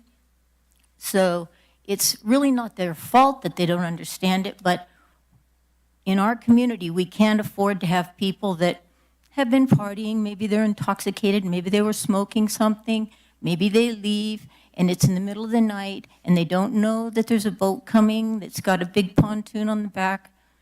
Anyway, I think traffic and fire are my main issues. I appreciate how closely you've looked at this.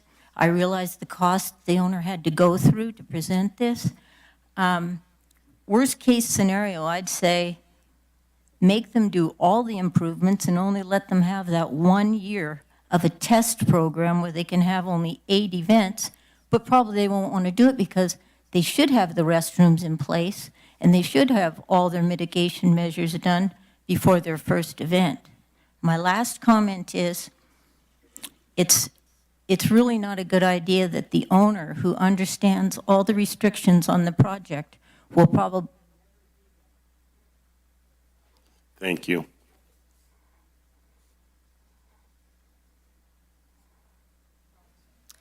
Hello, my name is Christine Kirks, and my address is 501 Brock Road, Nevada City. I'm a local realtor, and I'm in support of the Conger special event, but I also really understand and appreciate everyone's concerns, because I think the reminder is that all of us are here for different reasons. Some come for serenity, some come for the outdoor activities, some come for business opportunities.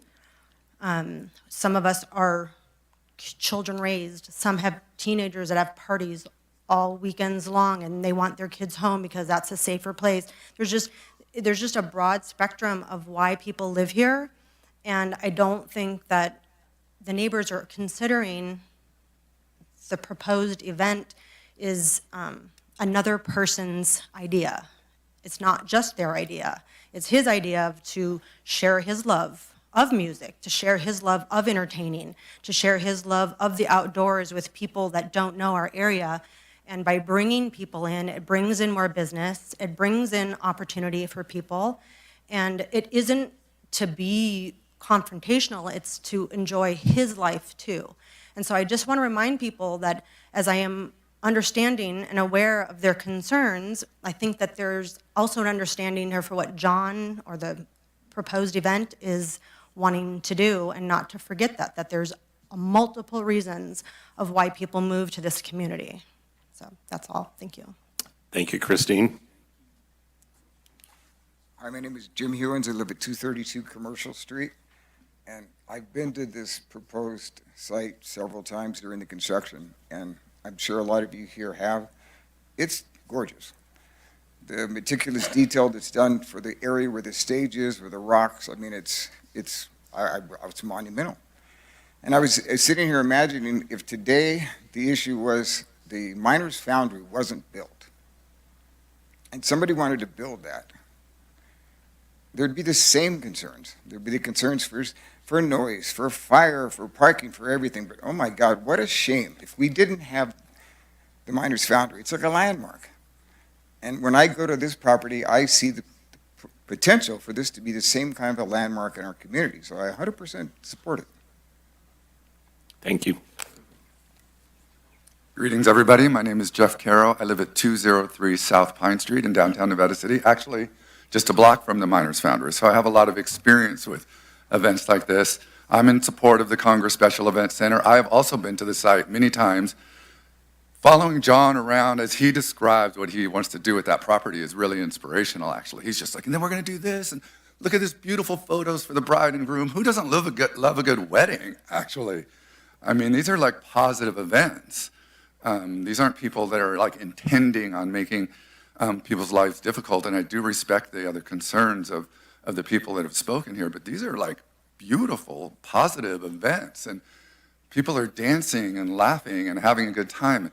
I live a block from the Miners Foundry, and the impact that those events, I mean, we have friends all over downtown Nevada City that own the businesses and work in the businesses and are, I mean, we had COVID. That town almost died, you guys. And we need these things. Okay, so here's my story. I was sitting in a little establishment called the Mine Shaft on Saturday night at about 9 or 10. Pretty good little crowd going. I know the bartenders. Fred owns it. Fred's only had his restaurant in Broad Street for the end of time. He's got his family to support. All of a sudden, about 70 wedding attendees showed up at the Mine Shaft, and the place was just zooming. I saw them later at the Crazy Horse dancing their little rear ends off, and I saw them at McGee's dancing. All of those businesses benefited from it. A basic economics lesson. If those businesses benefit from it, they hire more employees, they spend money in the community, then those businesses benefit from it. This is microeconomics in a nutshell. That's like good for business. I saw every coffee shop and breakfast restaurant full the next morning, and I'm sure there was some shopping done in the stores as well, too. These are positive events. Oh, so people are going to be dancing to some music. I mean, that's good. The more dancing, the better. Thank you. Thank you, Jeff. My name is Judy Pennington, 13577 Country Heights Drive. I live on Country Heights Drive, of course, where this commercial event center is planned. And again, I was not notified of this upcoming event center. I have some issues with the write-up. First of all, it's going to start from 8 a.m. till 11 p.m., 7 days a week, which is ridiculous as far as having an event center. They say they limit it to 25 events, which I would hate. Like, who's going to observe that? I notice on page 23 of this, it also says that food will be brought in by outside vendors. And also, what about the alcohol use that's on site? And also the drug use on site? And who's going to observe this? The roads, I see no improvement for the roads. And if anyone has lived in our area, the traffic accidents that we have had are at Mooney Flat and Pleasant Valley Road. So this would be a major problem. I also could see egress and ingress to this property through Country Heights Drive from my direction and also through Villa Villaggio, which is unoccupied at the present time. I also wondered if these restrooms will be locked because I noticed that they say they will allow pop-up tents or rented buildings if the weather is not good. And on page 23, they say on the remaining days of the week and weekends when there is no event activity, the site would be allowed rural and residential uses. So please explain to me what that means. I thank you for your time, and I am dearly worried about the fire danger, the road danger, and the alcohol and drug use that will bring outsiders into our community. Thank you, Judy. Good afternoon. I'm Mel Copeland. I live at 19961 Villaggio, Villa Villaggio. Only been there since December, but I heard about this through the grapevine. I don't know why we were not notified of being attached to this property, basically at Villaggio and Country Heights. If you go back to that parking slide you have, I appreciate it.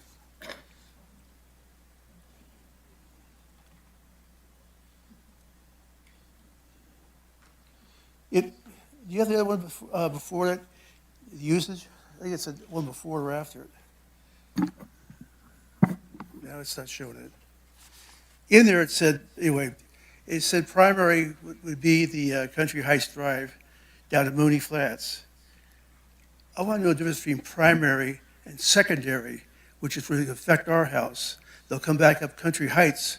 It's a short, actually faster, probably for traffic. The road is not paved all the way. Are they going to pave the road all the way up there? The fact is that if that goes on for, we just moved there. We're the only resident right now in the Villaggio project. But traffic will go through there. If there's 100 cars or 100 people, I think you're going to have around 3,000 vehicles going up and down that, in 1 year, if they just do the 25 events. And also, the concern about fire is very prominent. We have the only fire hydrant, I think, at our location up at Villaggio. I'm concerned also with the fact that I saw this lighting situation. I've done a development. I was required to put out all my lighting in the project, and 6 lights around the bathroom is not all the lighting. I agree with you. The lady over here said that there's 100 people there, plus your vendors, but the vendors' trucks. And they're going to use their flashlights to walk around there the whole time? And if they don't use flashlights, do they have the amperage of electricity to put out that much voltage to maintain the lighting? If not, they're going to bring generators in and generate lights. And those do make a lot of noise. So I'd like to know what the proposal is for electricity usage. Is there enough power there to support the lighting that is going to be used for sure? Just the band alone brings in usually 2 trucks, and they need a lot of voltage. So I think it's really important to have that lighting things nailed down. I appreciate it. Thanks for your time. Thank you, Norm.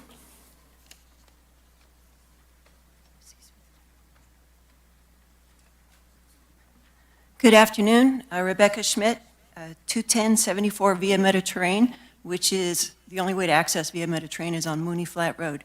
Also, before I begin, my neighbor, who's also on Via Mediterranean, Kevin Vivang, wanted to donate his time to me. If I run over 3 minutes, I will try not to, but if that's okay with the commission. I'm going to focus my comments on Mooney Flat Road. We all know Mooney Flat Road. It's about 1.5 car lanes wide. It's got that cliff down in the canyon into Deer Creek on one side.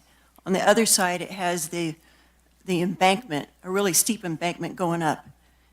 It's a very narrow paved road. There's only a little bit of shoulder on either side for people. When there is 2 cars that need to pass each other, it has to be done carefully because there's no center line, and it's tricky, so especially if they're towing something or if they're a big truck. It's not a road that's designed for high volume 2-way traffic. No way. There are people who bicycle and walk along the road, probably because it's so scenic. I mean, it's beautiful out there. And right now, there's not a lot of cars out there. What happens when you put in an event center? You change everything.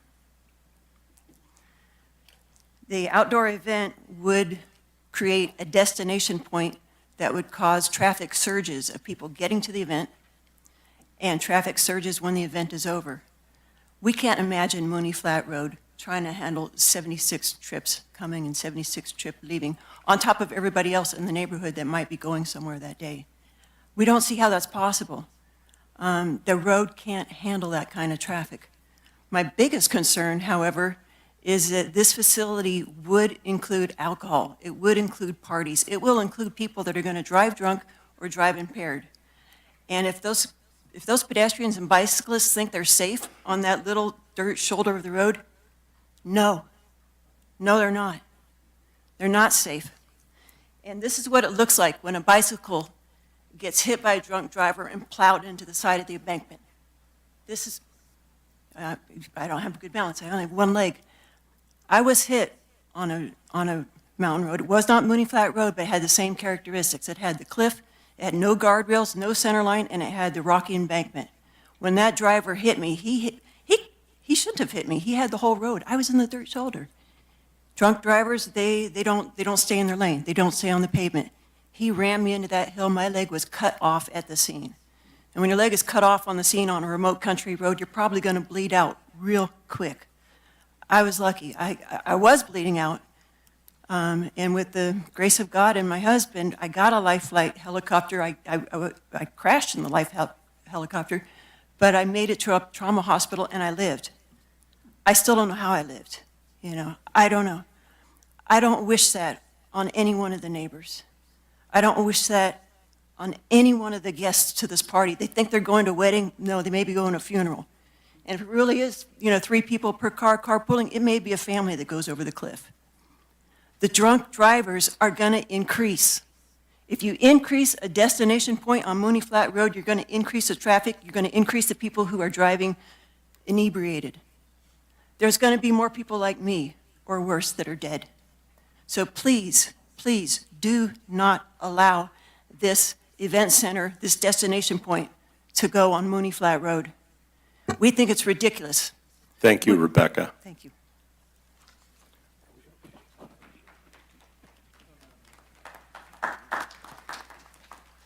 Hi, Folks, Martin just Schmidt. hang on That was one my second wife, here. Rebecca.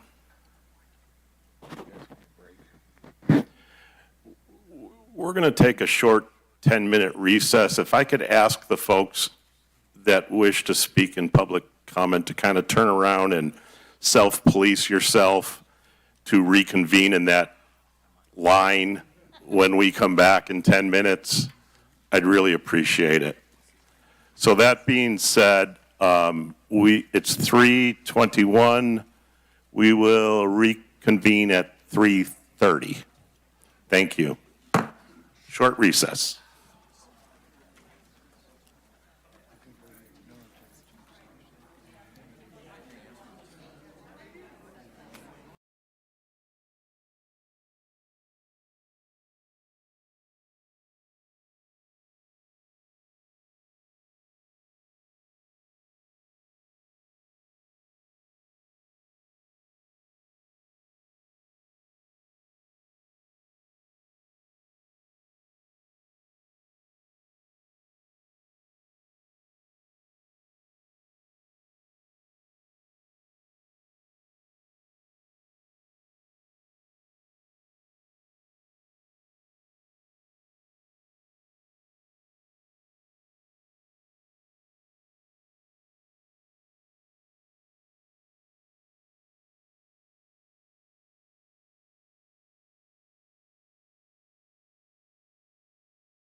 the public hearing. I appreciate everyone's patience.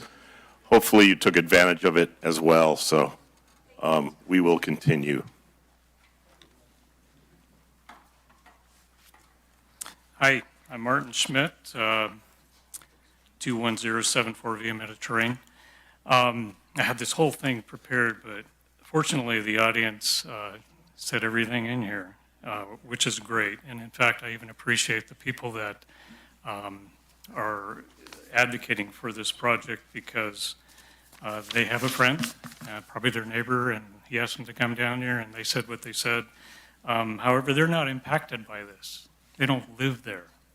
They're not next door having to deal with this. And to that point, yes, there is a purpose for these venues in the appropriate setting. This is not one of them. I'd hate to be the people that live right next door to it. That is a devastating thing for them. Has the applicant considered them? I have a family member that lives 2 miles, as the crow flies, from the Willow Glen Wedding Venue Center in Browns Valley, off of Marysville Road. She lives uphill, and they have events just like this. And we've sat out there and listened to them, because you can literally hear everything they say 2 miles away. You can hear the toast, you can hear the Macarena, you can hear the rap music, you can hear the whole thing. So to try to convince us, the sound analyst, that the music won't breach those property lines and the cars that are in the parking lot will deaden the sound, shame on you for trying to convince us that's true. That's just not the case. So everything else I had to say was covered, and I don't want to be redundant, but I appreciate your time. Thank you. Thank you.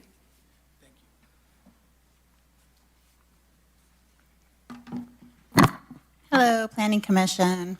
My name is Menken Nelson. I live on East Broad Street in Nevada City.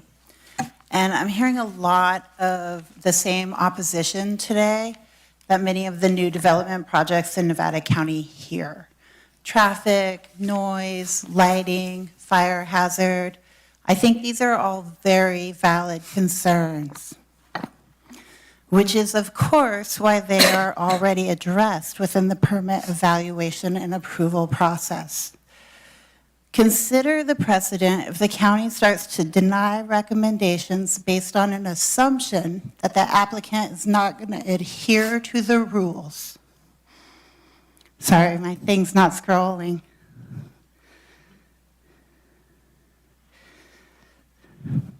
I would ask that you guys consider that the applicant started the permit process, which shows that they're trying to adhere by the rules, they're trying to play by the recommendations set out in the land use code.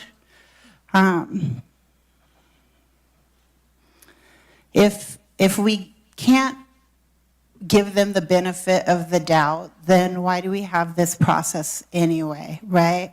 So if you say this is the criteria you're supposed to meet, and they invest a lot of time and money trying to meet that criteria, and then people can come forth and say they're not going to do it, I think that's kind of breaking the system. I'd like to take a moment to encourage the opponents of this project to work with the Nevada County Planning Commission to improve the land use code to meet their fears a little bit more, instead of going after each individual applicant of a project that's already been well invested in. When we talk about fire safety, which I know matters to everybody in the county, I think that it's worth considering what a maintained property with 3,000 gallons of water storage is compared to an unoccupied parcel of natural vegetation, particularly when you take into consideration roadside vegetation management for a road that it sounds like everyone here uses. I also want to point out this project is less than a third of a mile down Mooney Flat. And judging by the comments, people already feel that the road is unsafe for the number of people who live in that area. That's a county-maintained road. That duress is not on the applicant. It also makes me curious if the on-site parking for 45 cars, I'm going to get cut off. Thank you, guys. Thank you.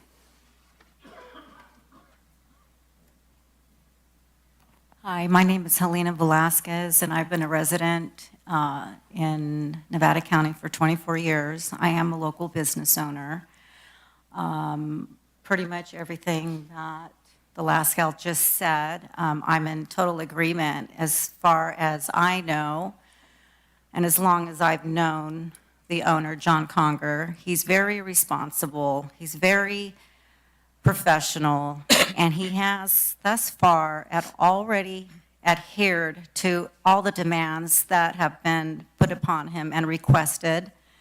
I think that, again, the venue isn't going to have loud music 365 days a year. And I do understand the concerns of the local homeowners, and I think that it's like an accusation and of these things that I don't foresee happening, because he is responsible and he is doing everything he can. We can use some more employment in Nevada County, especially for many who have lost their jobs and suffered through the pandemic. It is a beautiful venue. It's not a huge venue. It's small. Thank you. Thank you, Helena. Hello, my name is Jessica Lilly. I greatly hate being on a microphone. The last thing we need is a pregnant lady fainting up here, so I'm going to do my best to read off this phone. But I'm shaky, and I wouldn't be up here if I wasn't in stern support of the proposed and feeling like I wanted to share my thoughts. I want to start by addressing the earlier comments about drunk driving and the concerns that this project would lead to increased drunk driving in the area. I, too, have been deeply affected by the devastating effects of drunk driving. My immediate family member, beloved, was severely brain injured at 17 years old and ultimately passed in 2020 as a result of drunk driving. However, I would be remiss if I didn't add to the earlier comments on this subject, because unless we plan to restrict weddings in this county, then the potential for drunk driving sadly remains, whether that be on Mooney Flat Road or North Bloomfield, where existing venues operate. But to my main point, so many folks have talked today about the reasons they were drawn to live in the area in discussion. And indeed, the reasons to live in this area are truly limitless. I, too, purchased 10 acres here for the serenity, for the beauty, for a wholesome place to raise my sons. What a truly special place that we in this room have the privilege to call home. Key word, it is our privilege to share this land with our neighbors, all of them, John Conger included. In the spirit of inclusion and deep appreciation of this land, I believe the Conger Event Space is the most perfect place to become the center around which the most meaningful moments in people's lives can occur. Can you imagine a more incredible place to wed than in this perfect example of God's creation? To those of us in this community who are planning weddings like myself, I would heartily welcome another tasteful venue like the one being proposed today. The process we are witnessing in this room is of integral importance because we need regulations. Folks before me have used language like, and I quote, "I don't want to hear a DJ every day," and who can blame them? But we are talking about a regulated permit which can be revoked and should be revoked if events exceed 25 per year. I said I came here seeking opportunity for my children, but to do that, our economy needs business. Thank you, Jessica. And now for something completely different. My name is Rebecca Vandiver. I live in Lake Wildwood, 13004 Golden Trout Way. Been involved in the Firewise community since the Lobo fire. It was very inspiring in kind of a sad way. But as secretary of the Firewise Committee, but I'm not representing them, I'm representing myself. My biggest concern is the worst case scenario evacuation. If things get real bad, like they did with the Lobo fire, where everybody was trying to escape at once, or the 49er fire, which was even more scary, because we do have people living in Lake Wildwood who went through that. My big concern is having everything happen at once, worst case scenario. All these people who don't know the road, don't know Mooney Flat, don't know the area, impacting everybody. Everybody's impacting each other because we're trying to get out, they're trying to get out. It's going to be a little crazy. My other concern, and this is about, there's no hotel rooms or motel rooms in Penn Valley at all. So everybody who is at this event is going to be probably heading north on, or that way, east, on 20 to get somewhere in Grass Valley or the other way. You know, the additional traffic in that case, for any event, and especially at night, it's just going to be a lot of traffic. We started discussing some of the conditions that should be included in the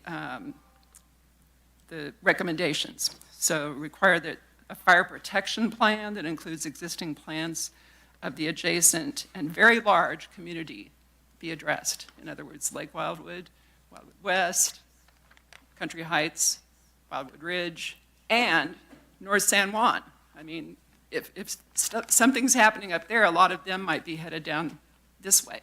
They might go the other way too, via 49 toward 20, but you know, it's going to be crazy. So an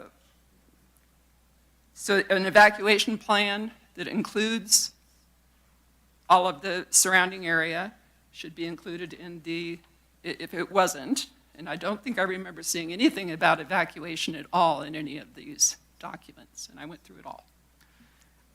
Prohibit outdoor grills or open flames, prohibit or provide a designated area for smoking. The other thing we're concerned about is no lights, and no lights in parking. Thank you, Rebecca.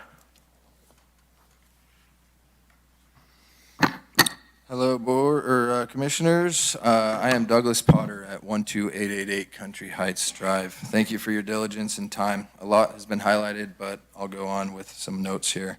Who's going to measure the decibels? Who's going to make sure access is clear in the event of a fire? What does an event really qualify as? How many days can one event be? The noise study was done with no band and no visitors. What does this study prove? There are acoustical enhancing attributes to our geography that just don't exist everywhere, and none of those have been considered. It seems that a lot of the responsibility is passed off to the lessor in the rental agreement.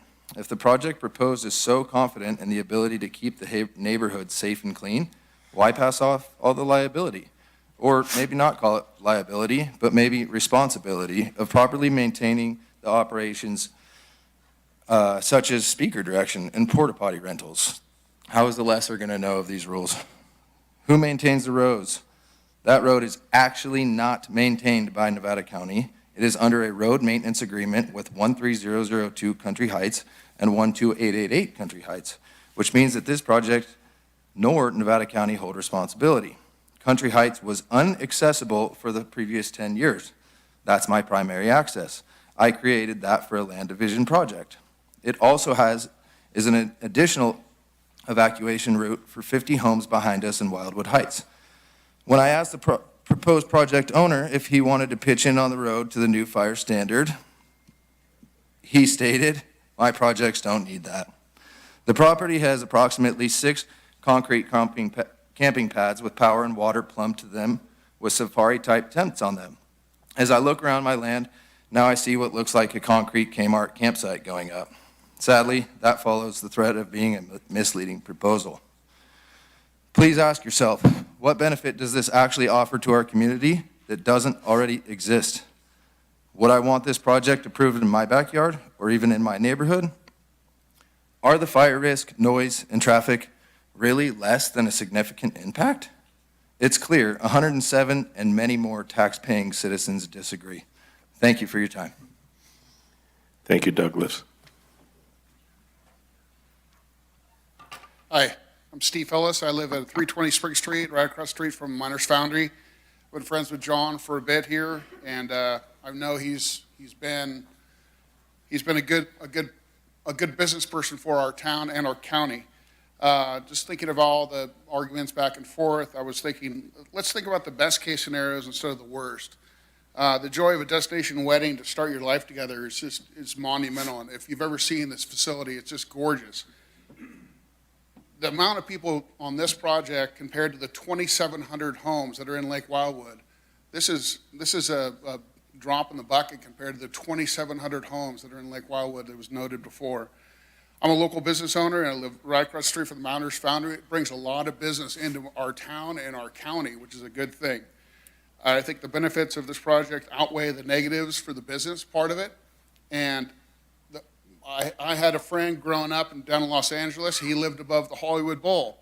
And what a great facility. And it was more of a benefit than a negative.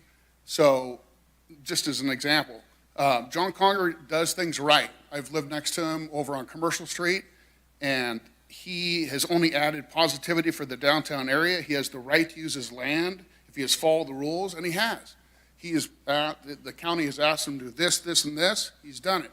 They asked him to do this, this, this. He's done it again. He's jumped through hoops to do it, and the county has agreed that he has followed the rules. So for that, I say make it happen. Let him build his facility, and it'd be a positive thing for the people involved. Thank you. Thanks, Steve. Good afternoon. My name is Panagiotis Papadopoulos, and I represent Wildwood Heights Road Association, Road Committee. We have written and provided to you a letter from the Road Committee, which addresses things that most of the opposition has also mentioned. So not to be redundant, I would like to say that 53 lot owners in direct proximity of the proposed event site, we would like to put our stern opposition to the application and its approval. There is a road mentioned, Country Heights Road, a few hundred feet of the unpaved and somewhat paved Country Heights Road is in front of the proposed property. But there's more than a mile of Country Heights Road, which is a private road, and our road committee maintains.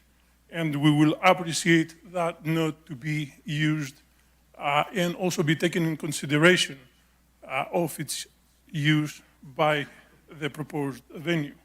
And one more thing to notice is that everybody in support does not live in proximity of the project, but will benefit commercially of the project. Again, this is 53 homeowners in direct proximity to the venue. Thank you very much. Good day. Thank you.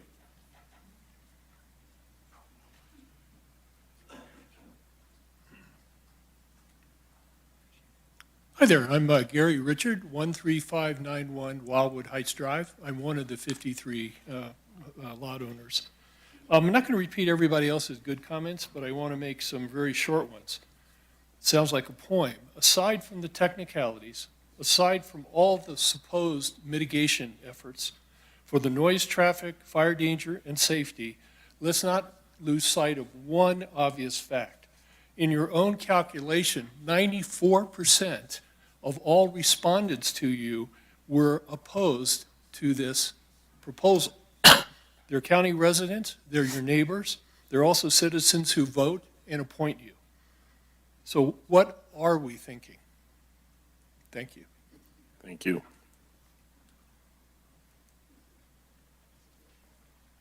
Hi, my name is Kimberly Rupal. I live at 11917 Kingbird Court, which is in Lake Wildwood. I am in support of this. We have a process. The process is a candidate comes, they do an application, they either fulfill those obligations or they don't. In this particular case, it sounds as though he has followed every process. So for us to make somebody go through all of these processes and hoops to then turn around and say, well, we have a few people that don't like it, or fine, 107 people. We have 107 people that may not like this because Lake Wildwood put a huge thing in our newspaper. Everybody was made aware of this. We were sent an email about it. It's on, what's the, Nextdoor or something. So yes, you have had it come out, and everything in that it talked about is negative. Unfortunately, I don't agree with that. I do live there. I overhear the dogs, the sheep. I hear my neighbors down below having a good time. And yes, sometimes actually it is after 11 o'clock. And they're sitting there in their own backyards talking, and I do hear the noise. And that's their right. It is their right to enjoy their life how they see it. I love music. We moved up here for music, for the tranquility, and to immediately assume that somebody is going to do the wrong thing, I just have to say shame on you. Shame on all the people that are immediately assuming that he's going to do something wrong. I don't know the gentleman. I can't stand behind him personally. However, what I can do is say we have rights and responsibilities, and our responsibility is to make sure that processes are given an ample opportunity, the opportunity to either fulfill them or not fulfill them. It sounds as though he has fulfilled them from everything that we've seen. But I just think that it's kind of sad that everybody immediately wants to jump to increased alcohol use and increased drug use. I don't know what kind of weddings you all go to, but I can tell you I've put on a wedding. I've been to multiple weddings.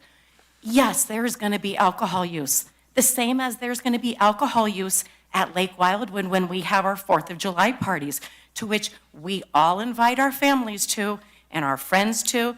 So to claim suddenly that this traffic is not okay, that it's causing all these issues, well, nobody has a problem with it when it's for your benefit. So I just think this not in my backyard business, it's old. You know, things are going to change, people are going to change, areas are going to change. This area is not going to be the same as it was 20 years ago.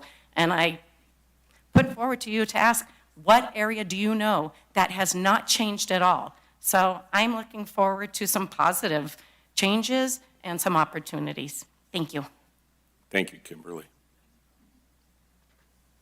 Good afternoon. My name is Shane O'Neill. I live on the corner of Wildwood Heights and Pleasant Valley Road, 13345 Wildwood Heights Drive. I'm against the project. It's our neighborhood. We like to keep it quiet. There is no way that the traffic will not impact my street. People leave a venue, 90% go this way, 10% go another way because they think it's faster. It would directly go down my street, Wildwood Heights Drive, to get out into Pleasant Valley Road. It's a private road. We pay to maintain it. And if we have to, we'll put up gates to keep people from going that way. That's just my opinion. It's the wrong venue for the wrong place. Please deny the project. Thank you. Thank you. Hello, my name is Michelle Lefkowitz. I live at 13200. Please. My There you name go. is Michelle Lefkowitz. I live at 13200 Country Heights Drive, and everyone has quite eloquently addressed most of my concerns. There's a few conditional thoughts that I'd like to add. And first of all, I will agree there is a place for an event center and for loud music and for dancing, but this quiet rural agricultural community is really not the place. Okay. Noise is, of course, a major problem, but also, on a more practical note, is the property values. They will drop if such a venue completely changes the ambience of the community. Additionally, fire insurance is already difficult to obtain, and with this project increasing the risk, it will be even more difficult to obtain. The developer of this project may think that the venue is a gift to the community, but a gift is not something that destroys the quality of life for the people who already live in the community, for his personal benefit and for what he has decided would benefit the community.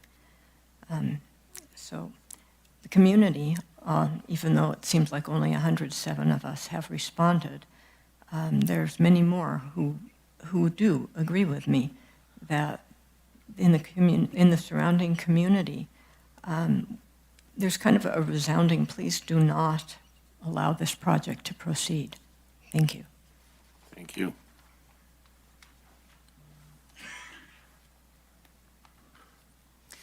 My name is Terry Harmon. My address is 13002 Country Heights Drive. I'm just a couple of driveways up from Mr. Conger's parcel. I am very opposed to this project for many reasons.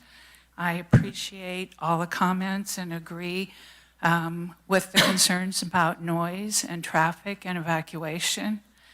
I was one of the people with Douglas Potter who put $100,000 or more into improving Country Heights down to Mooney Flat. I was required to do that in order to subdivide my 40-acre parcel into two 20-acre parcels. Mr. Conger was invited to participate in improving the road and talking about a road agreement. He declined on both accounts, and he has not been maintaining the road in front of his property that's been destroyed by his construction. I'm very concerned about the noise, especially the evacuation. We improved Country Heights down to Mooney Flat as our only deeded, permitted evacuation route. The traffic studies talked about 1 car per minute. That's not talking about the problem of evacuation when people are panicked. I know there's been a lot of comments about that already. I want to add my voice. I also want to add my voice to the concern about the noise. I have neighbors that live just a few hundred feet away from me. I hear their conversation when they're out on the porch. Mr. Conger lives I just can't imagine being the neighbor that lives less than 200 feet away and is going to be listening to conversations and traffic the whole day, the whole evening. It's going to destroy the peace and tranquility. I've lived here for 24 years. Please do not approve this project. Thank you, Terry. Hi. My name is Maya Cordes. I live at 19330 Scotts Flat Road. I've been a Nevada County resident for 17 years. I will not benefit from this event center in any way. Although I wholeheartedly hear and empathize with all the concerns stated today, I see this with a broader lens. I am in support of this event center. I have visited it several times and watched John dream raw land into stunning natural beauty. I think most of us in this room would love to have our wedding or child's wedding at such a gorgeous event site, sauna included. Would a regulated, enforceable event site be better than a home built by a party animal who hosts a wild, unregulated parties? John has been a resident here for 25 plus years and has gainfully employed local businesses for his building projects and poured money into our local economy. This project is no different, and our current economy is in dire need of these kind of limited event centers. Although there are no hotels nearby, there are hundreds of Airbnbs supporting local homeowners. I believe that John Conger will abide by all necessary restriction and community needs based on fire, noise, and traffic. Anyone, anywhere in the county can blare music, drop a cigarette, or drunk drive. Unfortunately, this is something as a Nevada County resident that I take very seriously and also I'm concerned about. I have a son who's about to become a driver, and this is something we all live with as Nevada County residents. Though John may have changed his, I wanted to just say I understand about the road being narrow. I've been to this property several times. I don't know if I've said that already, but this is like many counties, many roads in the county, and something that we all have to live by as residents in Nevada County, not just on Mooney Flat Road. I I have witnessed John spend thousands of dollars on his 3 Nevada County properties to make good with the county, city, and neighborhood. Though he may have changed his ideas and plans for this particular property many times, my experience is that he's a man of his word and maintains integrity, abiding by the law. There are, to my knowledge, there are no event spaces in the state of California that are booked every day, and our county's law about limiting him to 25 events would seem to maintain, for me, safety in what I would have to be exposed to. I know that this will also bring job creation. There's current construction, the catering, parking attendants, and local shops by default. I just wanted to say that John hosted my birthday party several years ago at his former Englebright Lakeside property at the end of Iris Lee Lane, which is a really long, narrow, harrowing road with steep canyons down into Englebright. There are over 150 people, and I was really impressed with how John meticulously managed parking, noise, and neighborhood impact. There were no accidents or complaints from this event. Thank you. Thank you.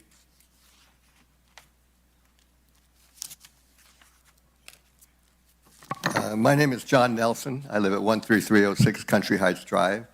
So I'm another neighbor that wasn't notified that this was going to be happening, that this process was going on. I disagree with the previous person who said, oh, we can find out from our next door neighbor or from next door. No. I believe you guys are supposed to notify people when something is impacting their area. Maybe we're all under a wrong assumption there. I know when Via Villaggio was being planned, none of the neighbors were notified. So I'd like to make a request of you guys, if the supervisors or whoever is responsible for notifying people in an area when something is about to maybe impact them, find out if it's really happening, because from my observation, it's definitely not happening. First, traffic. The picture that was shown was a wonderful picture. Mooney Flats and Pleasant Valley Road intersection. Couldn't have found a better picture for a sales brochure. For giving information about what the project really is, it was a worthless picture. Whoever was responsible for that picture, if they aren't already embarrassed, they should be embarrassed. A picture of Mooney Flat and Country Heights would be appropriate, or maybe a little section, that little section of Country Heights would be appropriate.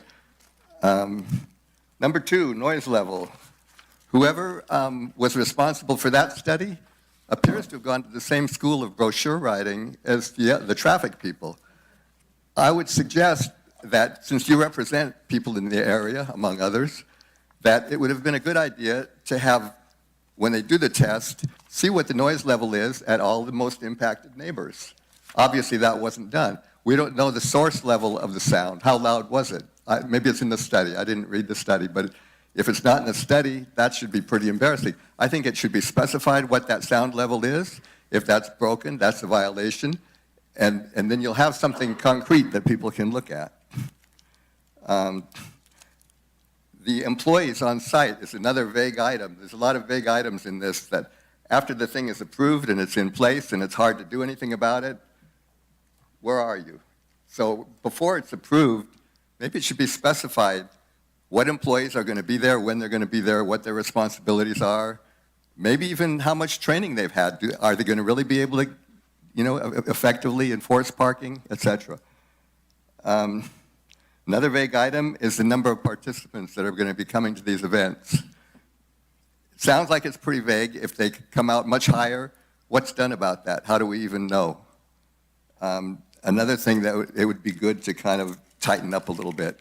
So last, several people say it's going to be great for the economy. Almost everyone in favor says it's going to be great for the economy.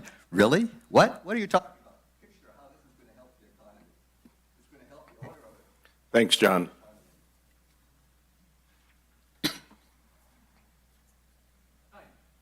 My name is Keith Pomerink. I live at 17294 Nomad Way, which is nowhere near the project site. And to be honest with you, I really don't have a real strong opinion on whether it should be or shouldn't be. But what I do have is some recommendations as far as the noise goes. I've worked in the noise field for close to 40 years, both in the state and private industry. And looking at the noise report, I'm having a hard time following how they came up with the numbers they came out with for their projections. they seem to be really overly optimistic as far as the drop-off rates or attenuation rates that they're going to reach. So in lieu of that, not wanting to go into too much detail on that, what I'd like to do is see you guys put in, if you're going to approve this, some conditions of approval that would have some teeth to them. Because having been in an area where we've had neighbors quite a ways away from us who had very loud parties and calling the sheriff's department at 3 in the morning to try to get them to stop is not effective. It doesn't work.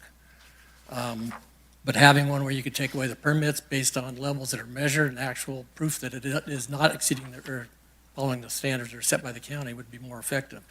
So rather than saying that the daytime level shall not exceed 85 dB at 50 feet from a microphone, that's kind of irrelevant. What you want to know is what it's going to be at the property line. So why not have it set for 55 at the property line and have a monitoring devices set up where they can record that and show that there are or not exceedances at that distance. But the other side of the coin also is that in your local noise ordinances, it talks about unique characteristics of noise sources. And one of the unique characteristics of noise sources they talk about is music, speech, and whatnot. And based on those, the levels can be reduced by 5 dB for your threshold. So your threshold, instead of being 55, should be 50 at the property line. And then have a way of, which is very simple to do, have monitoring devices out at the property lines where your thresholds are based at. And if they exceed that, that means a violation of their permit conditions. It seems unfair to have the neighbors having to call a sheriff to say, hey, these guys are being way too loud. Can you come quiet them down? Rather than having something where, like most airports have, where you have an exceedance, it's logged, loaded, and reported immediately so that they know that they've had a problem, and you guys can take it from there and deal with it.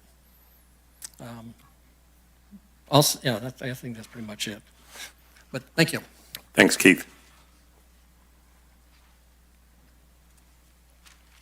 Good afternoon. My name is Jeff Brandstetter. I live at 14195 Mooney Flat Road. We have a property there. We also have a property in San Francisco.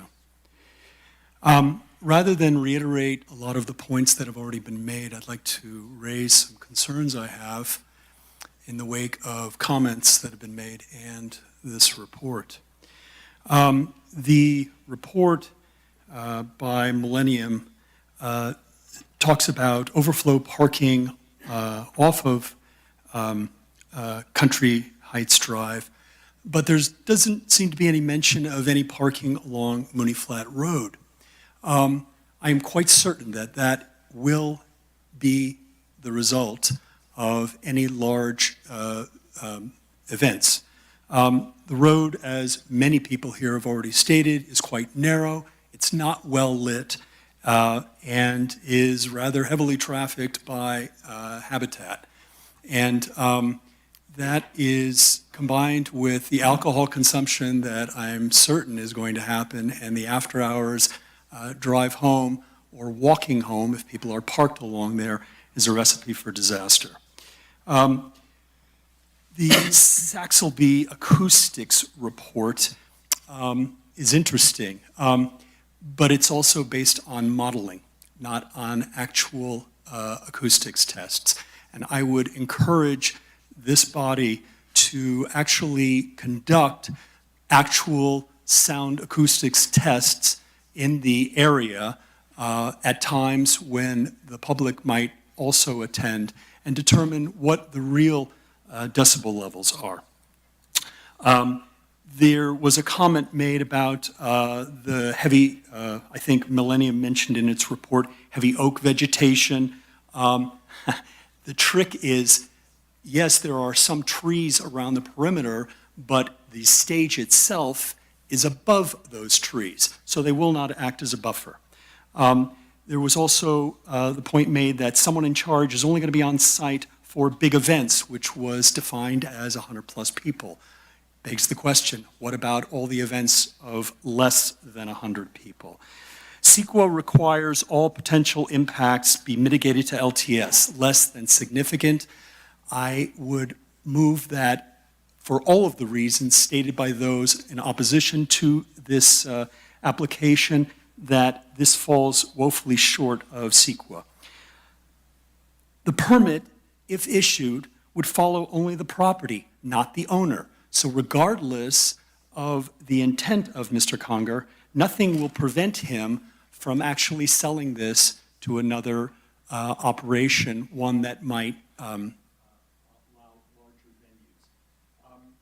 I will just say that I am an entertainment attorney by profession, and I have represented many bands. And I can tell you in real life how this happens. They break the rules all the time. Thanks, Jeff. The cops aren't any help, and unfortunately... Thank you. Your 3 minutes is up.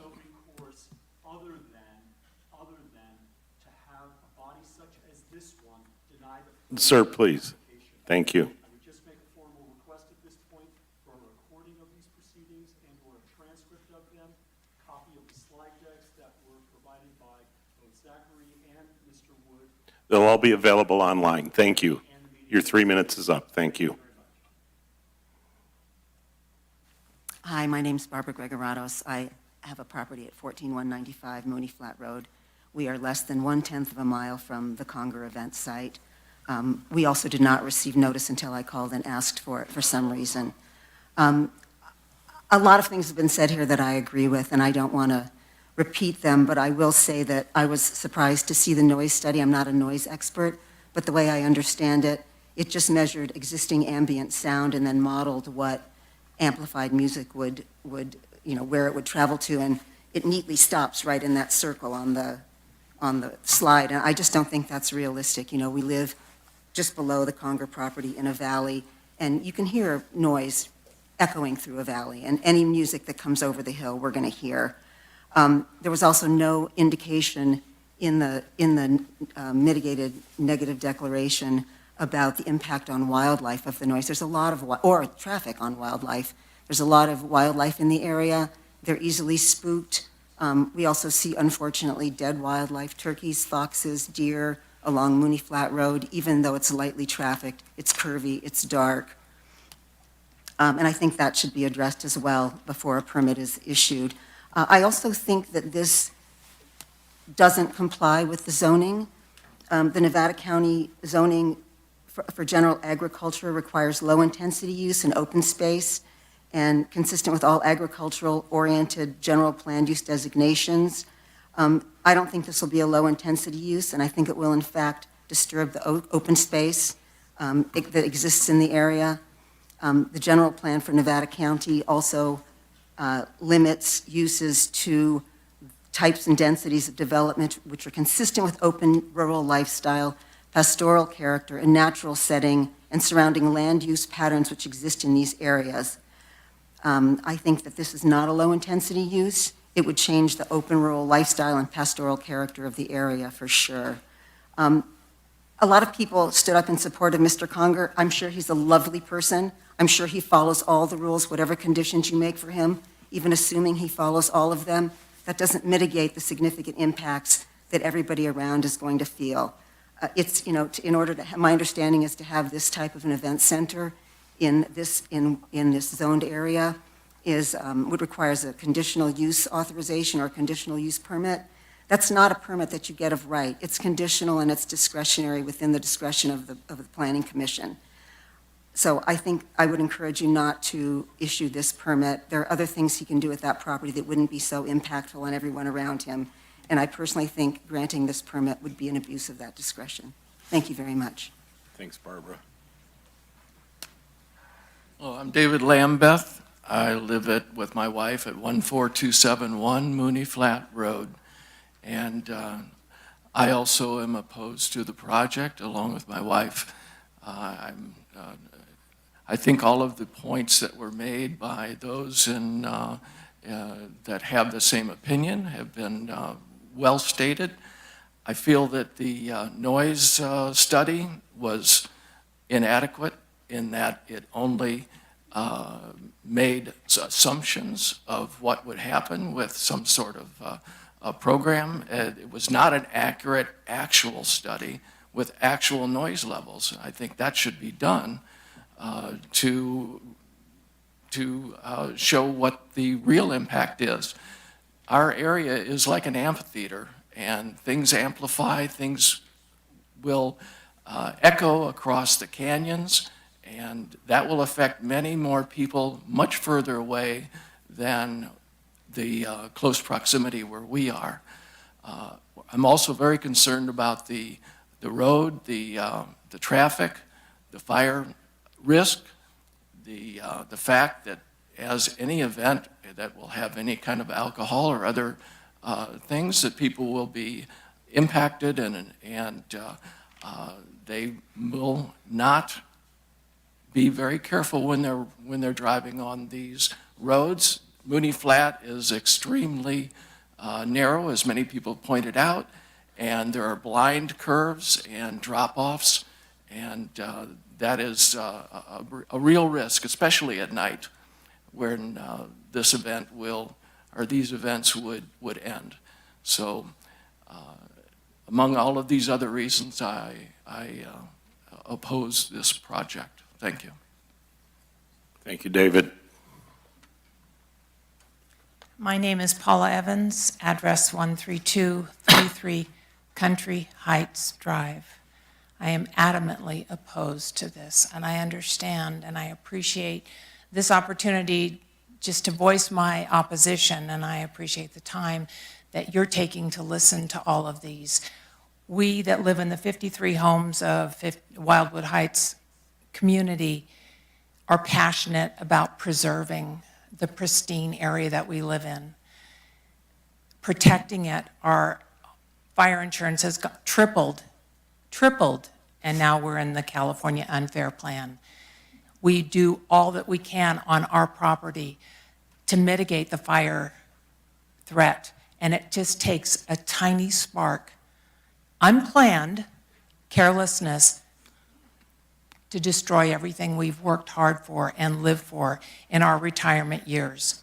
The noise is a serious issue. We moved up there for quiet, not occasional concerts, but quiet. And we can hear, like Wildwood concerts, occasionally they're okay, sometimes they're terrible. But we have to close our windows, close our doors, so we don't hear, and in the summertime, that defeats the purpose of the nice clean air that we enjoy. This is not the right place for this type of event. Thank you. Thank you, Paula.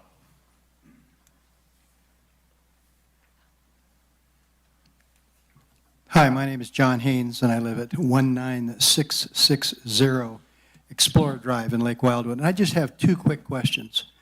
What is a half a person? You said that the 60 parking places would be occupied by cars with 2.5 people. If you take the half a person out of 60 cars, you need 30 more parking spots. Where are you going to get that? And secondly, for folks that said that Wildwood has hundreds and hundreds of people and you haven't heard from them, our GM wrote a letter saying that he adamantly opposes this, and he speaks for all of Lake Wildwood. That's all I have to say. Thanks, John. Hi, my name is Tony Nguyen. I live at 13533 Country Heights Drive. I wrote a rather lengthy letter explaining why I was adamantly opposed to this project, and of course I left that letter back at home. But in any case, I want to say this. I think the best predictor of future outcomes is past experience. I spent 34 years in law enforcement as an officer, supervisor, and manager of crimes against property, crimes against persons, narcotics and vice. And I've dealt with many of these types of venues. And my experience, my past experience, is that they engender calls for service that include fights, drunken public, vehicle accidents, assault and battery, and even serious crimes up to and including things like rape. Understand that if you approve this project, potentially those are the kinds of incidents that you will be bestowing on the community surrounding this event. Thank you. Thank you. Okay. Does anyone else wish to speak?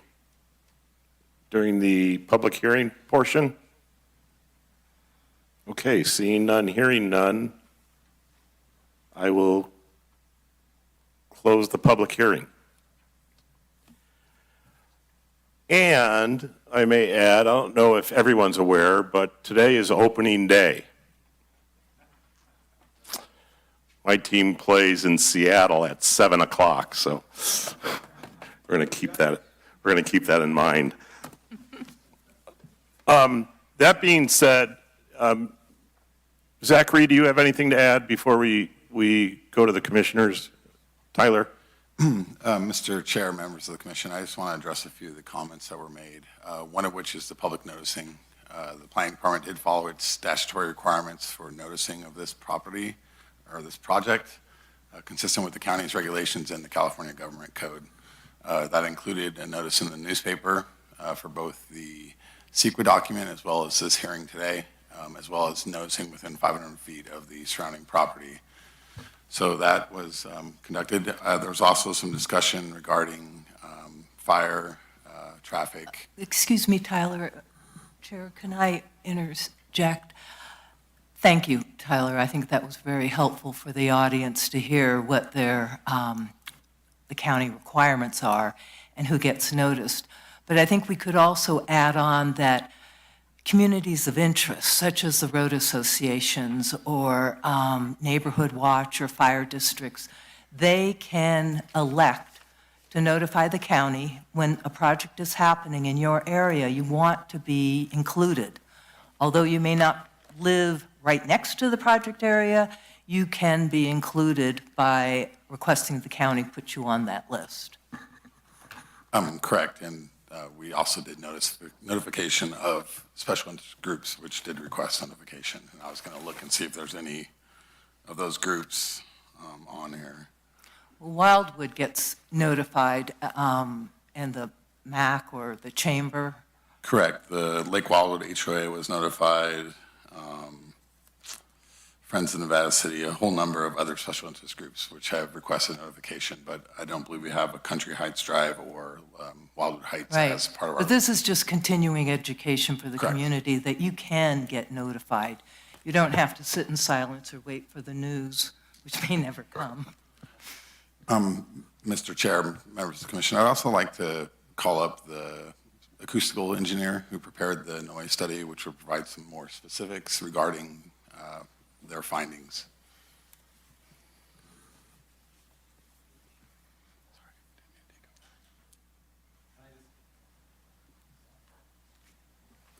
I just want to add some right before he speaks. One of the things that I misunderstood earlier was that a rep would be on site only during large events, and during our break, I did discuss with the property owner, and there'll be himself or a rep on site at every event.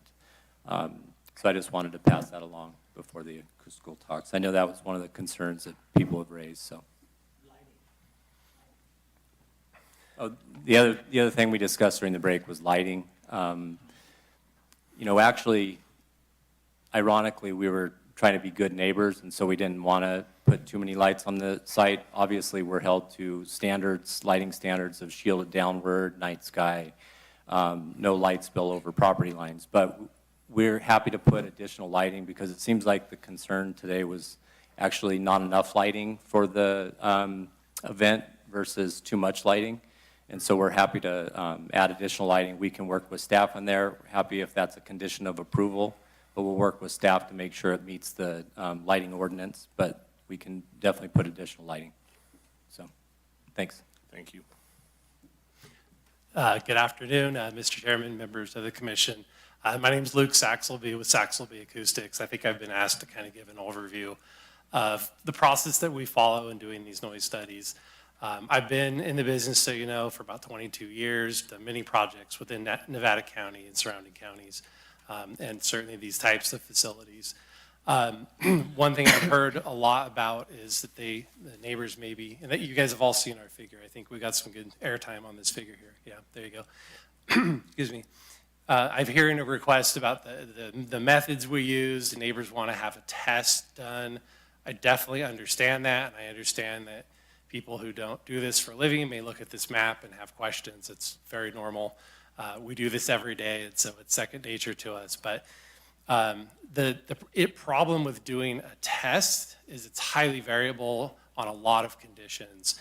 And so atmospheric conditions can very much affect doing live testing. And I would say earlier, maybe in the early 2000s and prior to that, before we had these more sophisticated computer modeling, that was a method that was used. The problem is that atmospherics, wind, temperature, all that really come into play a lot, and it's hard to do a test. If I come out and do a test, I will guarantee that the neighbors will say that's not going to be representative of maybe conditions in the summer, right? Or maybe in the fall or the spring. There's always going to be somebody that's unhappy with doing that kind of test. It also can be very subjective. Noise is, as you know, you guys deal with noise.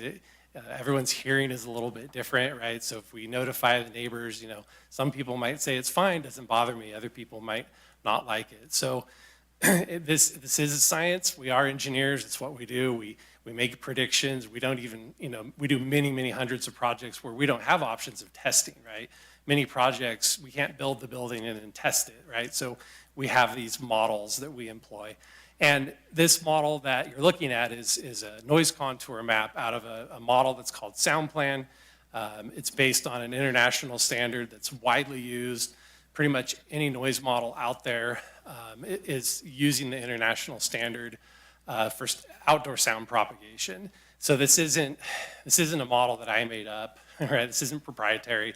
Most of the companies that are doing this type of work are using really one of two models. They all use the same propagation methodology. And what we do is we put in the known location of the noise source. In this case, we have a speaker pointing in a certain direction. We know that speakers are directive, so behind the speaker is quieter than in front, right? So we take advantage of, we look at a site, we figure out the optimum location to point the sound.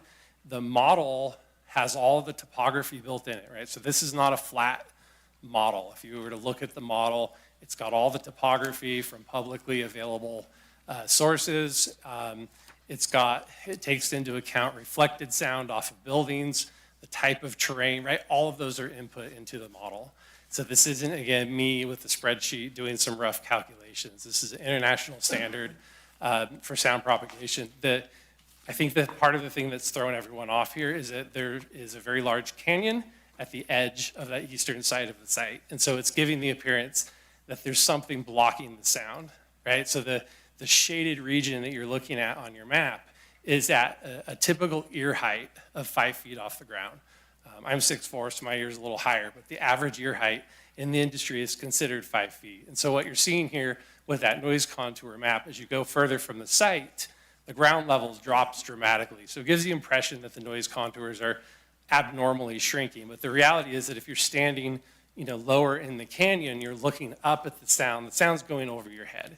So we weren't trying to show that the noise contours aren't leaving the site, but that noise contour limit, that's the county's daytime noise limit, so we plot to that distance. So certainly there is potential for sound to go beyond that, but when you're outside of the green, you're in compliance with the county standard. And that's our job, is to look at what it would take to meet the county standard. And as far as the noise emission, the level of noise, we recognize that that's variable. We've run it at 85 dB for average, and you consider, typical speech communication, having a conversation from someone standing a few feet away from you is 60 to 65 dB. So we're saying music is 85. That's a lot louder, right? So that's a fairly loud event, and I would say for this type of smaller wedding event, that's conservative. This is certainly not a rock concert venue that's looking to attract A-listers, right? The levels would be much higher for that type of event. Another thing I'd like to point out is that the model assumes kind of worst case sound propagation. So I mentioned earlier why we don't do the sound test. The atmospherics really play into that. This model assumes average favorable downwind propagation in all directions. So we may have a predominant direction. It may change during times of year. This model kind of assumes worst case as if the wind was blowing from the center of the site and pushing the noise out. So it's conservative because we know that's not the case, right? The wind is maybe coming from the north, south, it varies. This model is trying to give you kind of the average worst case sound propagation. So under certain conditions, it may be overly, we may have over predicted. So I hope that helps. I'm certainly available to answer more questions, and I don't want to get into the weeds too much, so. Any questions? Yeah, I have a question. I want to just disclose that I have hired Saxelby Acoustics on several planning projects that I've worked on, so I just want to make that people aware of that. So I know their model, and so I'm very familiar with what these maps look like and the process that they go through, perhaps more than other people might be. So I just want to ask a couple questions. I noticed that in the impact declarations under noise that it says that the measured ambient noise level already exceeds the Nevada County noise standards. Can you speak to that? Did you went out, it's my understanding you went out and measured the existing sounds on the site without the, like prior to this project, right? Right. We did measure, and we did find, not in all cases, not every hour of the day, but we did find some values that would indicate that we were close to the standard or perhaps slightly above. But we had continuous monitoring for several days, so we had many hours of data. And those measurements were taken at the property line? Correct. And what was this? One kind of on the eastern side and one more on the western side. And what were the sources of the ambient sounds largely? Traffic or? It's vehicle traffic, intermittent vehicle traffic, certainly part of it. Normal neighborhood noise, dogs barking, all that kind of stuff. Mm-hmm. And is the ambient sounds taken into consideration in your modeling? Or is this modeling done for new additional noise-producing equipment? Right, so we're generally, we're talking about, we put in a sound spectrum that's representative of music, and we have it at a certain dBA level. We're not trying to make any determination about whether someone 2 miles away might experience some, might be able to hear it or perceive it. Perceptibility is outside of, our scope and the test of significance.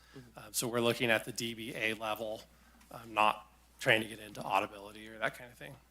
And what type of sound system were you modeling? Is this, I guess this is also a question for the applicant, is there going to be a sound system there on site at all times, or is this something that the renters and lessees are bringing to the site and has varied each time? I can take an attempt to answer that. I mean, in my experience, these types of venues don't typically want to provide some kind of house system because different groups want to bring in different DJs and they have their own equipment. So that we're typically, we are saying, that's fine, but you need to stay within these limits. And so some facilities have relationships with DJs, and so they understand that there's concern with neighbors, and they might have like a short list and say you have to use these people who understand that we're trying to be good neighbors. That's really more on the owner's side, and you can ask him that question. But in my experience, the facilities tend to want some flexibility. And I just wanted to clarify, this application is for special events, but it is not an application for a music venue specifically. Like the amount of noise being produced is different than, say, a concert venue, correct? And is that a fair assumption? Okay, all right, that was my only question. So I think I heard you say that you modeled this as if the sound origin was 85 decibels? On average, at 50 feet from the sound system speakers. So my impression of DJ setups is that they max out somewhere around 130 or so. I would say that's not really, really loud, right? I would say that's not accurate. But 85 seems pretty low considering. Yeah, so you got to keep in mind a couple of things. People throw around dB levels all the time. And when you're talking about a dB level, it's a sound pressure wave that's proportional to the distance from the noise source. And I hear this all the time in the industry, says, well, it's only 85 dB. Okay, is that at 1 foot or 50 feet? So when we're talking 50 feet, if you're standing immediately next to the speaker, it's going to be much louder into that 90, 95 range. But the way that we have to do this is we have to figure out what that limit's going to be at a distance. And I could do 50 feet or I could do 100 feet, but the idea is that someone who is measuring or checking would be able, you don't want to measure right close to the speaker because you're in this world where you're really too close to get an accurate reading. So you want to be at some distance. And also at that distance, if you have multiple speakers, you're measuring at that distance, you're capturing the sound output from all of those. Versus if you said, can't exceed 100 dB at 1 foot, well, then you really would have to go to each speaker and then you'd have to do some calculations, right? So specifying a limit at a distance of 50 or 100 allows for checking to verify that you're within the tolerance. So in this case where we're across a canyon potentially as neighbors, Sure. so it could, if you're measuring at 5 feet above, this sound potentially measures across the canyon at some point that it's not on our map, is that? Right, yes, I mean, it's potential. What we're trying to demonstrate is compliance. You're achieving compliance at the property lines of the adjacent properties. And the idea is as you go further, levels become less, you're still within compliance. So that was the point of these boxes, is to show compliance at the nearest properties. In my opinion, the most potentially affected neighbors are going to be the neighbors that are closest. Across the canyon, a lot more distance. We've tried to orientate the sound towards the water treatment plant, which hopefully is a less noise-sensitive area. But I'm not going to say that you won't necessarily be able to hear it. We're just trying to say that it will meet the county standards.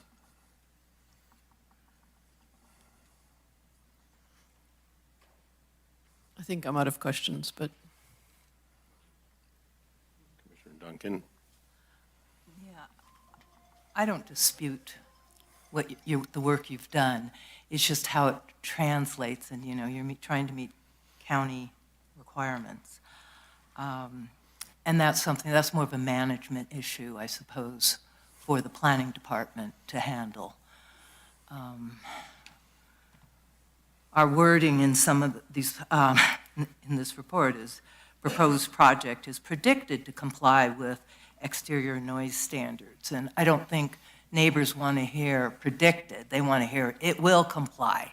Right. And again, that's management. And I think having someone in place, employees to ensure that the measures necessary are going to be there and that they aren't going to give in to the DJ wanting to turn it up or the partygoers wanting to go beyond that 10 o'clock hour for outdoor amplified music. So thank you for continuing to help us. I mean, my understanding is noise carries up. I mean, if you're below the vent, you're much better off, but noise does carry upwards. And it's really a highly complicated thing because it's about distance, it's about topography and shielding, and there's a lot of factors involved in it. Yeah. It's not And what's easy. the weather today? Right, and the weather too. That's why these models, and we've tended to shift more towards this methodology. It also allows us to look at more locations without having to try to deploy multiple sound monitors.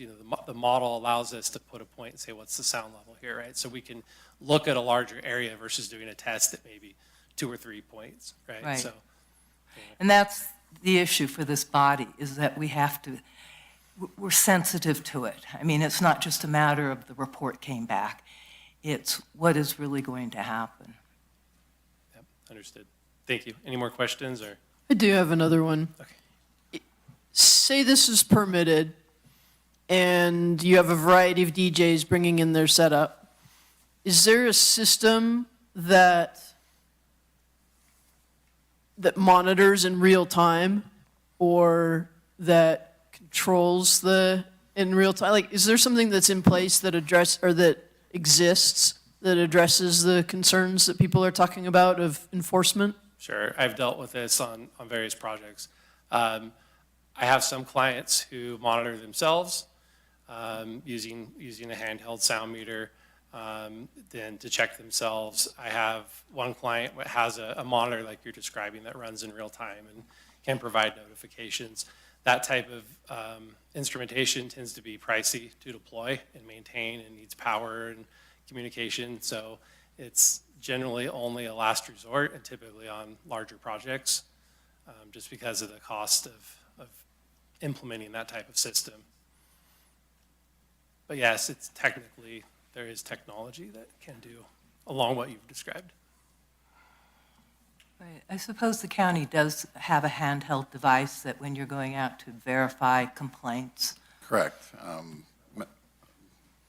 Commissioner Duncan, the county does, and we are complaint-driven typically, so if noise complaints were received, then code compliance would investigate that complaint. We also have another approved conditional use permit in Eastern County that has a similar amplified sound and could offer a potential condition of approval later on in the conversation if the board or the commission wants to entertain that.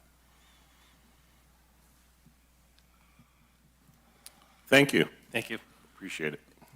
Mr. Chair, one of the other questions was regarding the fire safety and the fire protection plan. The county's code does require a fire protection plan for all discretionary projects within a very high fire zone. That's typically a condition of approval, which is required here, but I would like to ask the county fire planner, Mr. Captain Dan Collins, to speak to the review of the project and the requirements for fire safety. Great. Thank you. We have been collaborated with Penn Valley Fire on this because they were responsible for the inside the events, whereas me as the Nevada County and Cal Fire state official, enforcing Title 14, I enforce the roads and the hazardous vegetation along the roadside.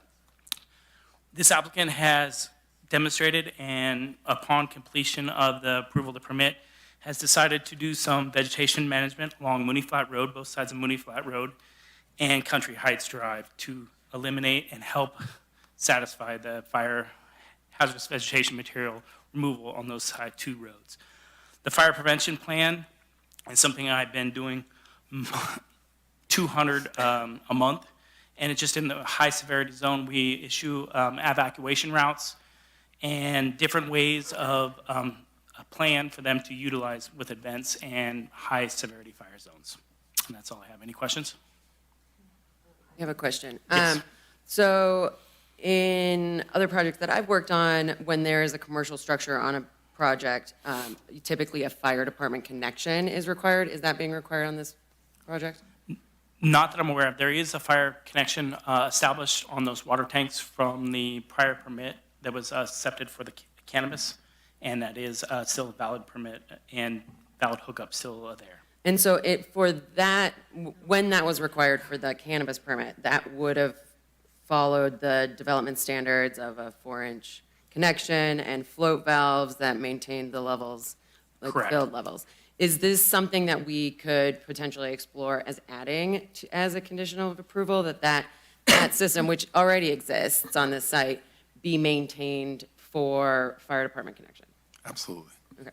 That's something I would like to see. I think that would, certainly, I think that any of the neighbors would appreciate having more stored water near their houses. Correct. And I think a great thing would be, like I just did today, is a yearly inspection on a cannabis site and making sure that that is still up and running and the tanks are full. Sure. And just make that part of the ongoing permit every year. Great.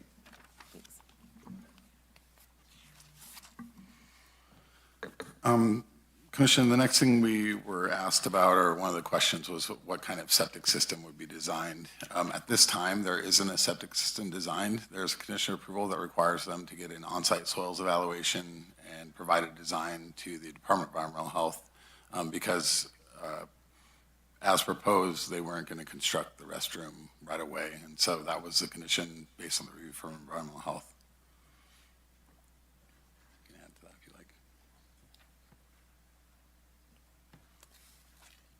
So on the site plan, it showed an interim location for the restroom, but would there be restroom facilities brought in by each party that is renting?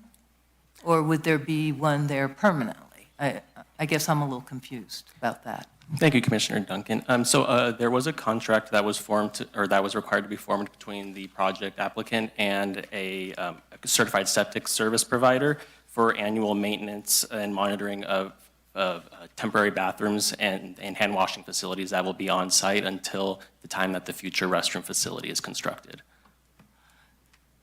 So when someone rents, they don't have to worry about it. There will be facilities there, but they're the temporary one. Correct, Commissioner. And that's the one that the environmental health suggested there be a wash area and full bathrooms.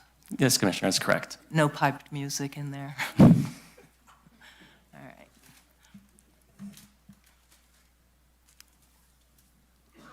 Anything more, Tyler or Zachary?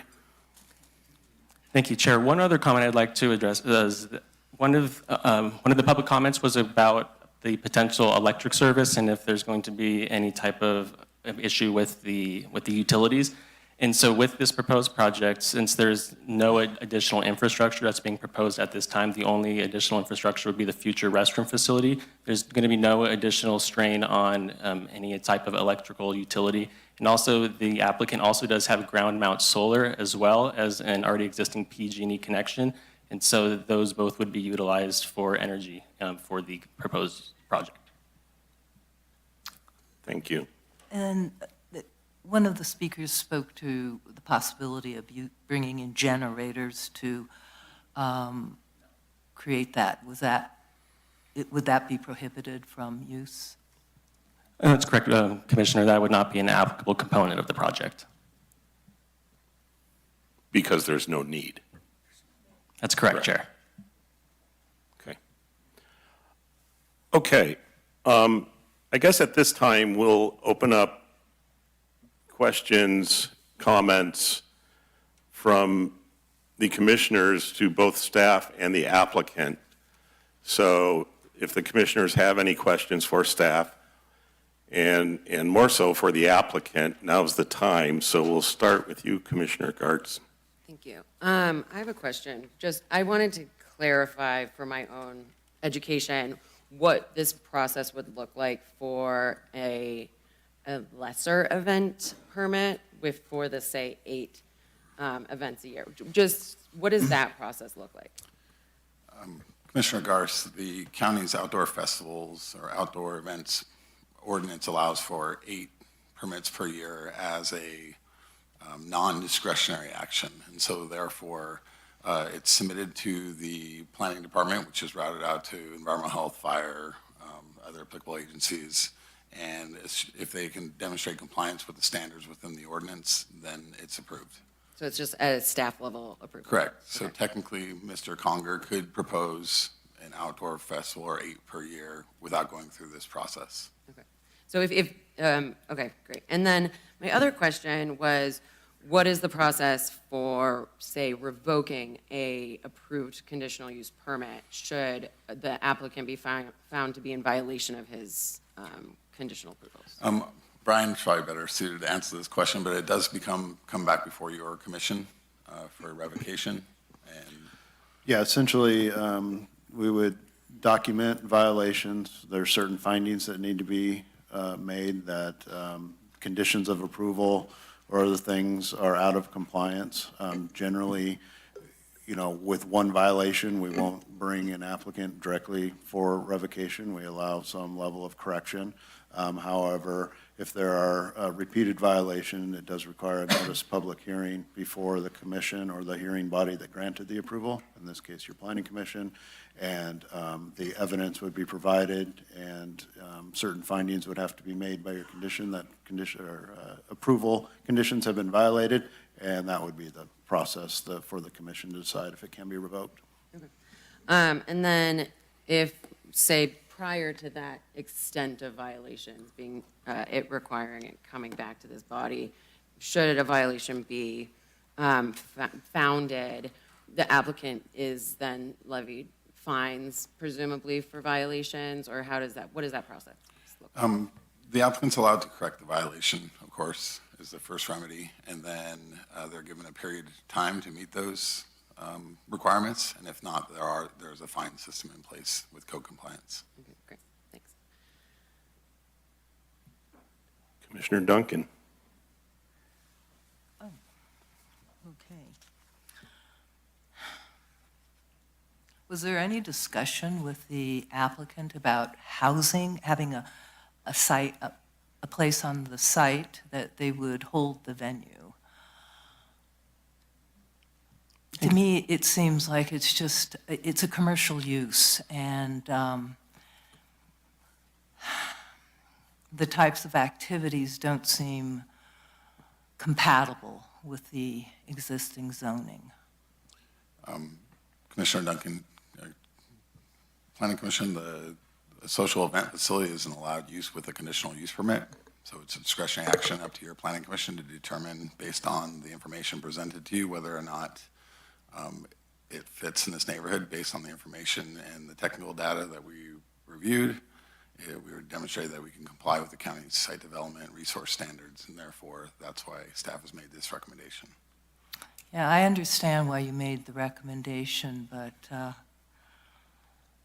there's some significant concerns that I have about this project, and perhaps they can be remedied by the applicant. And also to add that based on some of the direction of the commission, staff could draft a number of revised or new conditions of approval based on the information we've heard today. Yeah, I think the language needs to be more specific to what is allowed and what isn't, to give everyone a fair understanding of what's to be expected. From what I've read in here, it really wasn't, there wasn't enough specificity, and it just seemed vague in how the report was written in some places. So we'd look for your direction if the commission would like us to take some time to try and tighten up, if you will, some of these conditions of approval. We're happy to try and do that and report out to the commission what those conditions may look like. That always is a good idea for you to do that in advance so that we have a chance to review it. I'm wondering, I drove out to the site. I did not drive onto the site. And I don't think it was fairly understood by the other commissioners, our access to the site. We've been cautioned about making contact. And maybe that might be helpful at this point if there was an excursion, an outing to the site, so we could really understand what we're dealing with. So commissioners, if that's the desire, we would have to notice hearing, because that would be a Brown Act issue. Right, and so the public we would be could- entitled to correct. attend, but There's some logistical issues with that. We have to provide transportation for the public, so that could take a little bit of time for coordinating that, but that's certainly something we can look into.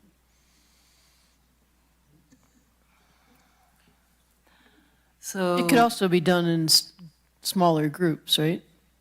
Does that make it less logistically problematic? I'll ask council maybe to weigh in on that. I think since the hearing is going on, it's a public hearing, I think you would need a majority of the board members there. I don't think it would be possible to break it up into groups, since people would be hearing different things. Right. We could establish a meeting point at the site to notice it, rather than having to worry about additional transportation to get people to the place. Yeah, I think we haven't done this in quite a while, so I just need to work with council to make sure we're covering our legal requirements, but I'm sure we could come up with some sort of Something that works process. for everyone, that we don't have to go to undue Correct. effort to make it happen. But I think it'll give everyone a better understanding of what we're looking at. I don't know, does the applicant want to weigh in on this?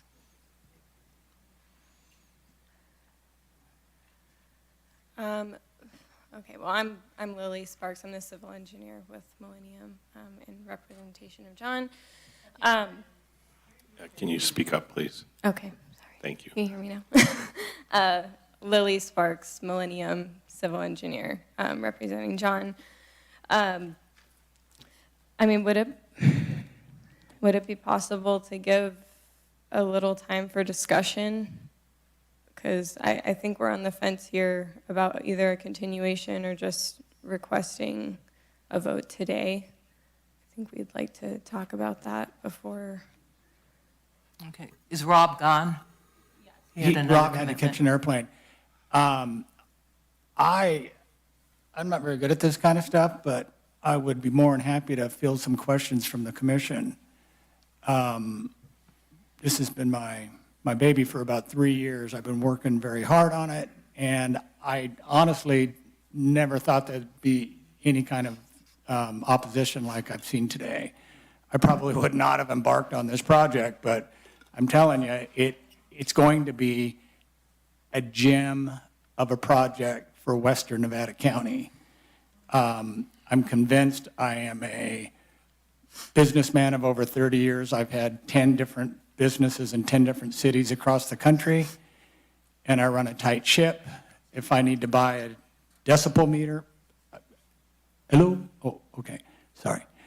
I'm more than happy to do that. It's going to be run well, and it's going to look nice, and people are going to be proud to have their events there. So without digressing too much, if you have any questions directly, but I would like a few minutes.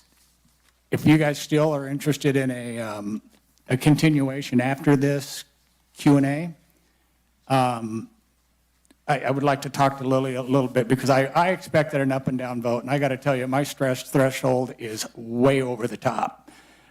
I was really looking forward to an answer today so I could get on with my life.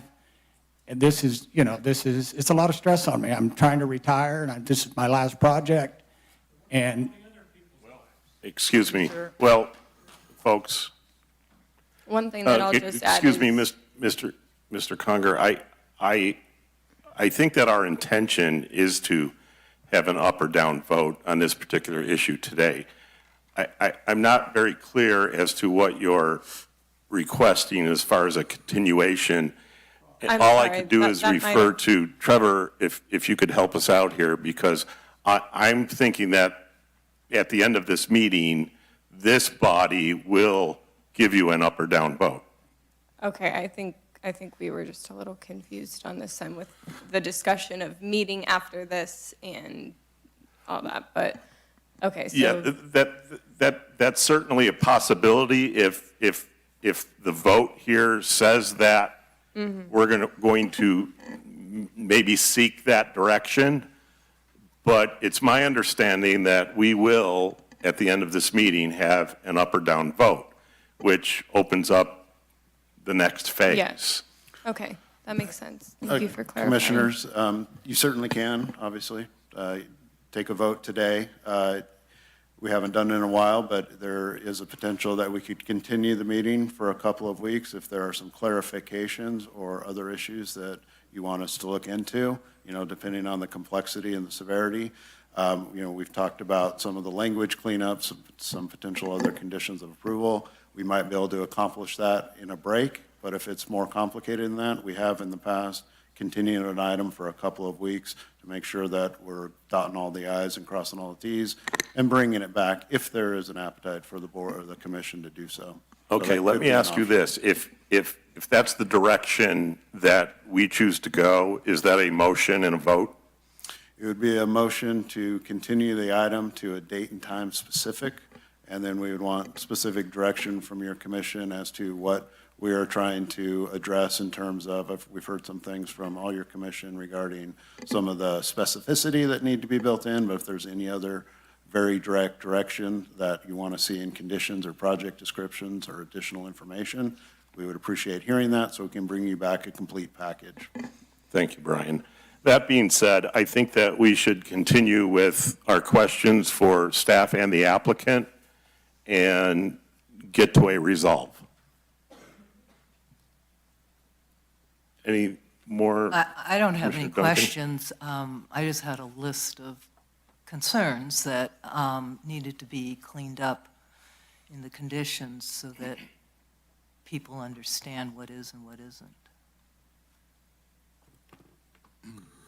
So those conditions, based on the discussion before were, and perhaps the commission can concur that all commissioners feel this way, is one, prohibition of overnight stays and no camping. Prohibition of construction on Sundays. There was a request to require them to build the permanent restroom prior to operation. Is that the consensus of the commission? That's something I brought up in terms of a commercial use. I mean, normally, whatever improvements are necessary are done before they occupy. So this would be a deviation to wait until after it's up and running, and so that's the purpose of my comment. Understood. Is that the consensus of the commission as well? Well, I think that would have to come up in a motion and a vote. I don't think we could tell you now. Well, staff is looking for direction to craft conditions of approval based on the commission's direction. Correct. I don't know. I think if one of them is that we're limiting it to 25 days a year, I think potentially temporary facilities for 25 days a year is, I mean, thinking back to the concessions, for example, of the folks that are using the river, right? They're using the river a lot more days per year, but they're still using temporary facilities. So I guess, where did that condition of having the permanent restroom facility come up? I mean, was that an offer from the applicant, or was that environmental health weighing in? I believe that you requested that they provide I believe they offered a permanent restroom facility as a part of their package. However, they were requesting to do it at a later date. And environmental health found that it was appropriate to use portable toilets for those events until such time that was built. Right, I think what Danny was saying is that, are you saying, is it cost effective for a project to incur that type of cost for a limited use site? Is that where you were going? I was going with, if you are, that you could have basically 25 festivals or events or whatever per year and not need permanent facilities and still provide for the event goers. I don't disagree with you on that part, but I guess this is what the applicant offered. I mean, they came up with the renderings and the proposed improvements. So I think the question is the conditions of approval, do they need to do those first before they have their first event? Or do they need to do them a year later? Or I think right now I think that right now, if this were approved as is, they have 3 years to build those. Yes. So I think that's the question is, the four of us up here, can we agree on when those should be built? And that's what staff, I think, is looking for direction on. That's correct. In the meantime, ponder that. In the meantime, some of the other stuff that I think was brought up today was limiting it to 25, right? Correct. That was going to be my next one, is defining what an event is. And we would like to define an event as a one-day event, but allow for setup and breakdown either the day prior or in the day following, which is consistent with other projects that we worked on. And I'm not sure if that's consistent with the vision of the applicant, but to provide some clarity to the public of what an event is, we felt that was pretty comfortable. But again, we'll look for direction from the commission. And I think there's also involved in this is the limit of 150 people, and that's total, not of 150 attendees, but the 150 is including catering staff or whatever. Okay. And then the other one was the direction from Commissioner Garce regarding annual inspections of the fire suppression system, and then ensuring prior to operation that it's compliant with current codes. I think there was a real-time monitoring of the decibels at the property level. Correct. That's another condition I have circled from that other project I mentioned. I think there was another thing about supervision, that no event be underway without staff or ownership supervision. I think maybe it's already in the conditions of approval, but the evacuation plan and et cetera, I didn't, That is a current requirement.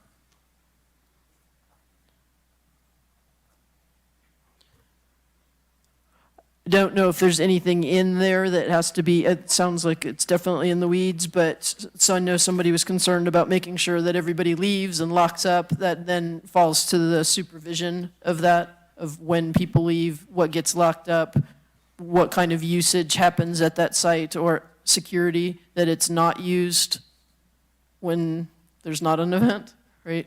You don't have people just wandering in because they know of it. Correct. That's Not articulate, but I think you know what I mean. Yes, I think so. You're speaking to on-site employees managing the conditions. Correct. And guarding against use of the site when it's not supposed to be used. Right. Okay. And I don't know how the rest of these folks are feeling, but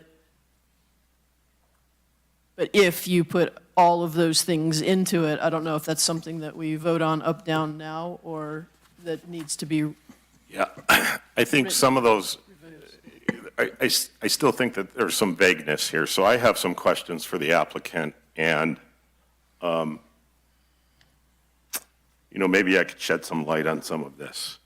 So, my first question would be, does your venue or business have a name? I saw on one of the drawings, it said Camp Congarosa. Okay, Congarosa was the name of my lake house. For 25 years, I had that lake house just up until, I just sold it last month. It's that only house on Lake Englebright. So anyway, we called it the Congarosa after the Ponderosa, right? So people are wanting me to take that name and move it over here, but it's evolving. We don't really have a name for it yet. Somebody said with Congarosa Creek or Deer Creek Events or whatever. I don't know, Deer Creek Weddings. So we don't really have a name yet, but is that an issue? No, I just wanted some reference as to, so if you will allow me, I will refer to it as Congarosa for the rest of my question, for the intent of the rest of my questions. So that being said, how will Congarosa be advertised, marketed?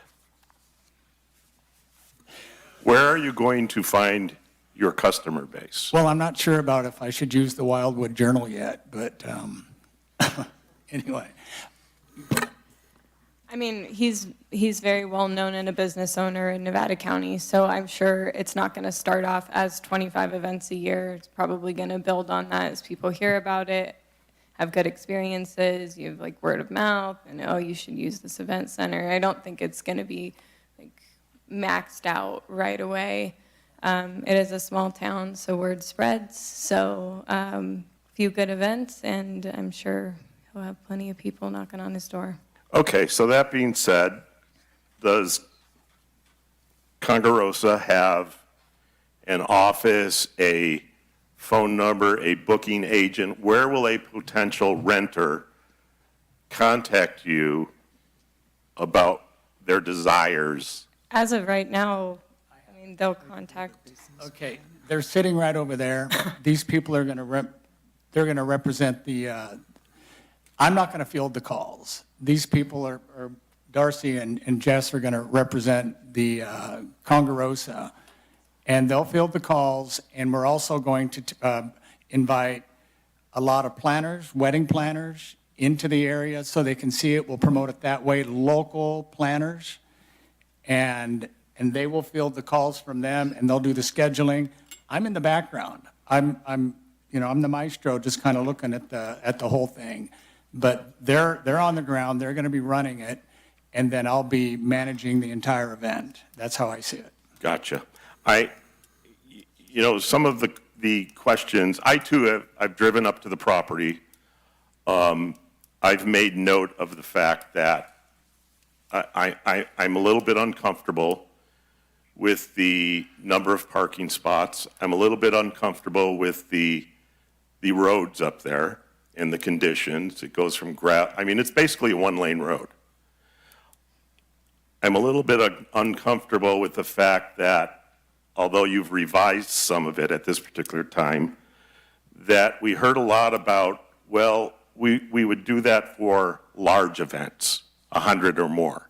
So my question would be, and then it's been brought up here, and I think, we're in the process of discussing this, that you're now willing to place an employee on site during events.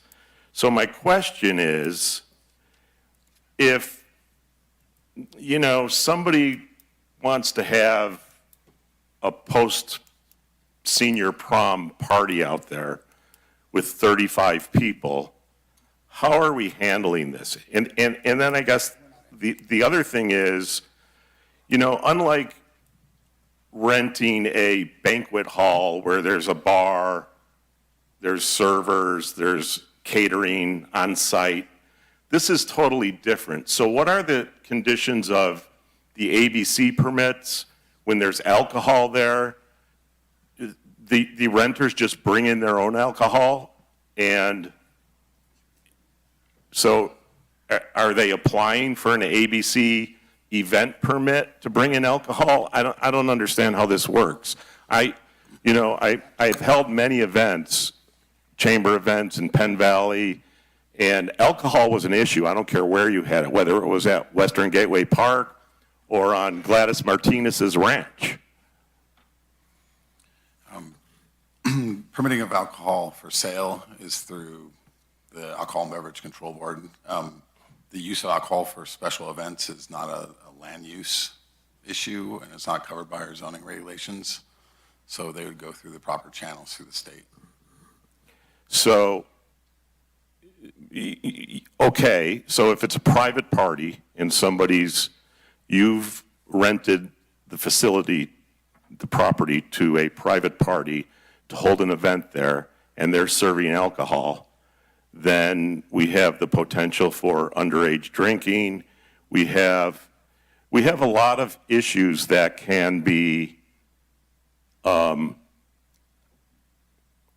predicted, but I think that we have to be cautious of. And I guess my question to you would be, how do you plan on addressing those issues with your potential clients? And if there's one person there supervising 75 people, and your on-site person sees underage drinking and makes an attempt to put a stop to it, and the 75 people revolt, I just see the potential for a lot of problems here. And Mr. Conger, by no sense, we need venues like this. I don't think you're looking to do Burning Man 2 in Nevada County. I get all that. But I have some serious concerns about those types of issues. Well, one thing, this scenario of an after prom party, I don't think that's the clientele that we're going for here. 35 people and young teenagers. He's looking more in weddings and celebrations and things like that, where you're going to have older people. You will have some younger attendees, but I don't think that's what he's gearing towards here in terms of the kind of events that he holds. As far as putting in, he will have things contractually in the agreement that whoever is leasing from him, there will be things in there that nobody under 21 can drink. And I know that, there are scenarios that happen where people who are 21 pass on alcohol to people who are not. That occurs everywhere. I'm sure it happens at the fairgrounds during the fair week. It happens all over. We can do what we can to make sure that that doesn't happen, but there's only so much that you can do in that scenario other than make sure that there is contractual language, maybe they're subject to fines or fees if they are caught serving minors. I think it also depends on the vendor. They probably have their own personal protection for scenarios like that. If you have somebody coming in and bartending and they're hired, I'm sure that they have their own personal protections as well and mitigation measures for issues of that nature. But nobody wants drunk drivers on the road, and we're going to do everything that we can to make sure that doesn't happen. Yeah, understood. And I just know that, there's situations that arise where somebody may contract with you to do a fundraising event out there. And in that particular instance, they may wish to charge for alcohol.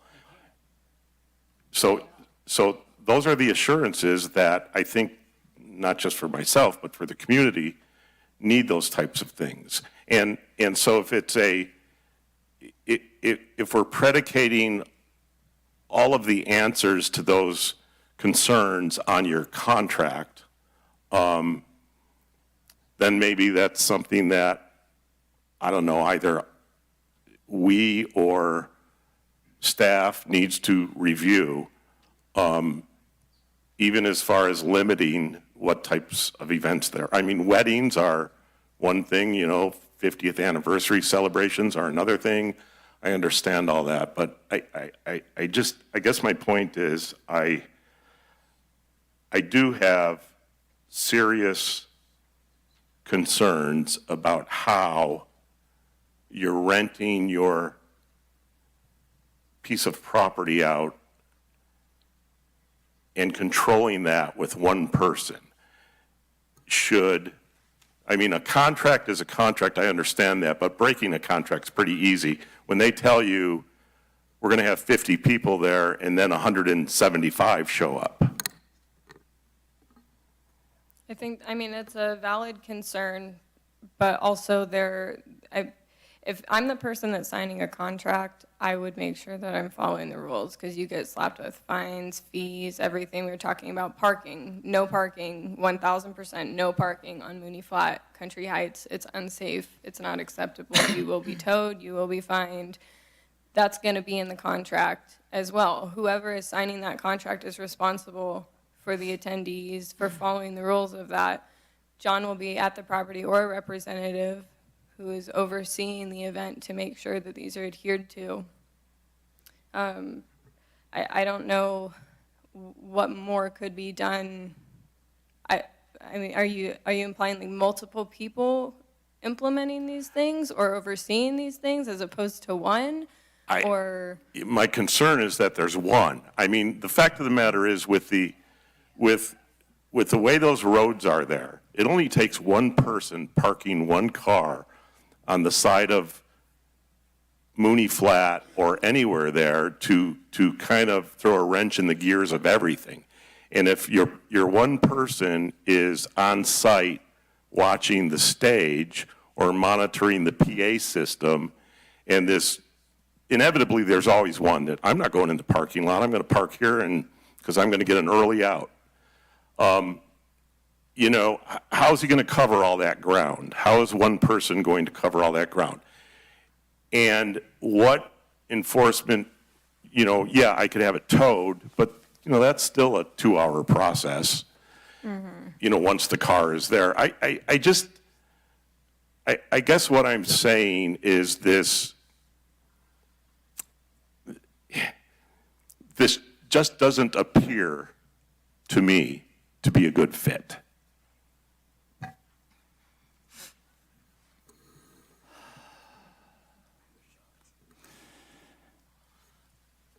I have a question for staff. Have you seen a business plan that has some specificity as to how they're going to operate?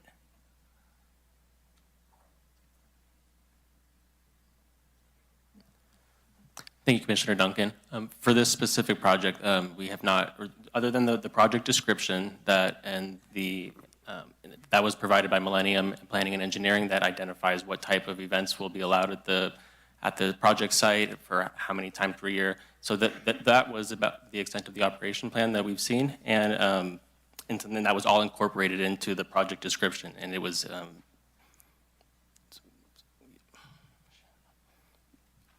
that's about the only. Thank you. Yeah, I guess just in reviewing the project, there just seemed to be too many holes that a business person would, be a little nervous about, how am I going to operate? What can I do?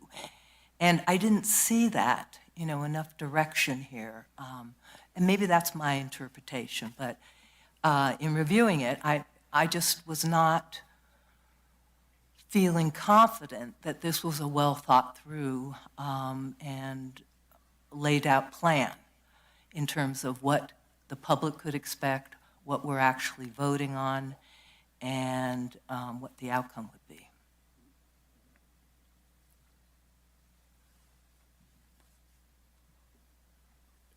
And I know you have said that you can amend the conditions and change some of the wording.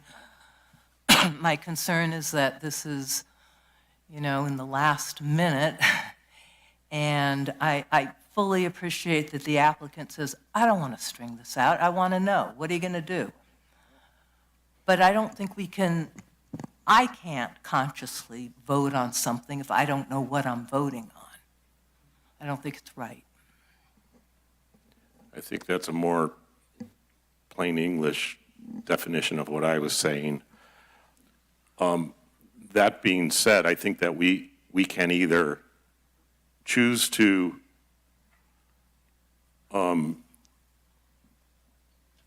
extend or take a vote. Commissioner Mastrodonado, if your vote is to not approve the project, we will need to come back with the appropriate findings. We do not have those findings prepared for your commission to make that final direction. You can make a motion of intent and direct staff to come back with the findings that are not supporting the project. We will need very specific issues and discussion from your planning commission as to why you find the project inconsistent with the zoning and or general plan policies, et cetera, so that appropriate findings, legally defensible findings, can be created to support your motion. Okay, and I think that's something that staff certainly can help us with, as they have in the past. It is not inconsistent with what staff provides to the commission for guidance to make a decision. However, we would like to capture the specific direction of your commission as to why you are making the intent of the motion of intent as to going, towards a not supporting the project, because there's many reasons, and I do not want to pretend to read your mind. I've certainly heard your comments, but I would appreciate the specific direction so that we can build appropriate findings.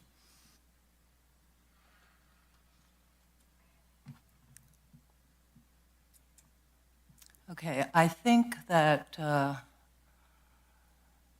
staff does have an understanding of some of the holes that have been identified through this hearing.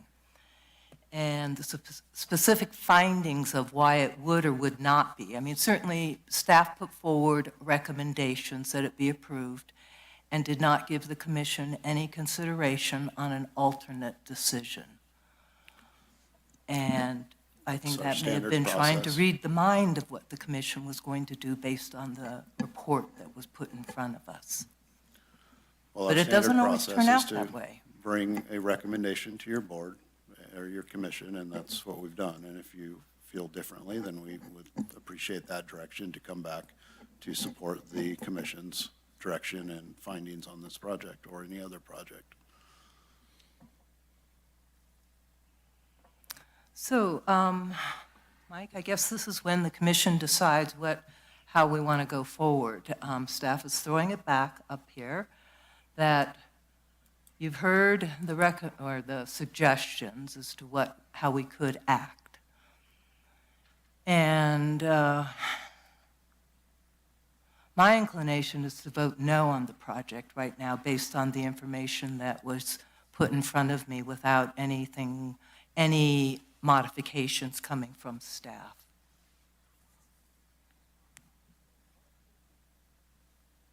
My inclination would be to make the changes and vote yes, knowing that if you vote no, that there's 8 events that could happen without any guidance or monitoring? Absolutely. And I think that's a great alternative, that this isn't a complete denial of the use of the project site, that there is another avenue that they could follow. But for me personally, with the lack of specificity and information, I just in good conscience can't vote yes on this. I'm so in support of voting yes on the project with the modifications and specificities added as requested by the commission. Where's Terry when you need him? And, He'll be back. yeah. So what do you think? And I would be inclined to also deny the use permit. So in that case, a 2-2 vote is effectively considered a denial. You can continue it and wait for your 5th member to review the tape and weigh in on the vote. They would, Mr. McAteer would have to review the staff report and the proceedings today. That would require a continuance for another future meeting when he is here, and then an official vote could be taken, which theoretically would result in a 3-2 vote, one way or the other. A 2-2 denial would be basically appealable to the Board of Supervisors. Right, a vote of denying would be, I mean, they always have that appeal process available to them. Right, but it's effectively a no action, and the next step would be an appeal by anyone in particular, but the applicant to take it to the Board of Supervisors. Right. Someone want to make a motion?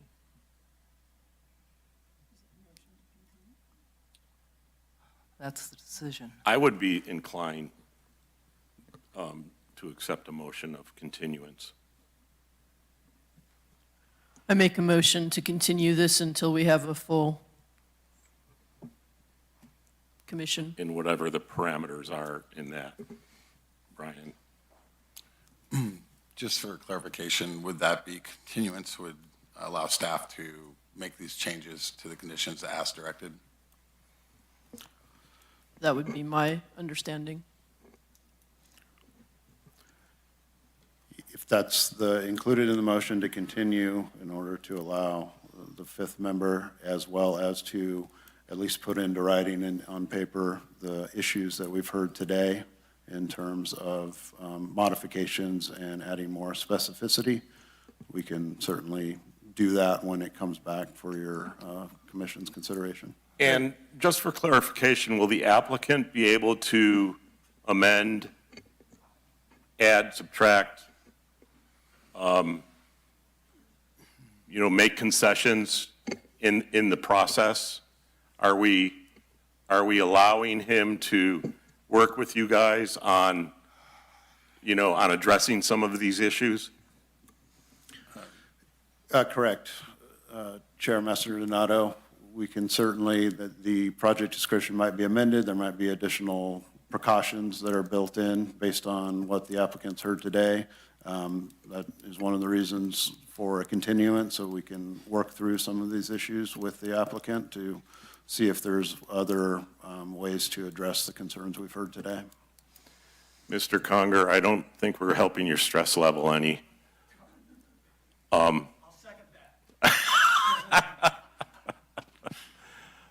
But this is very unusual, folks. I mean, so it just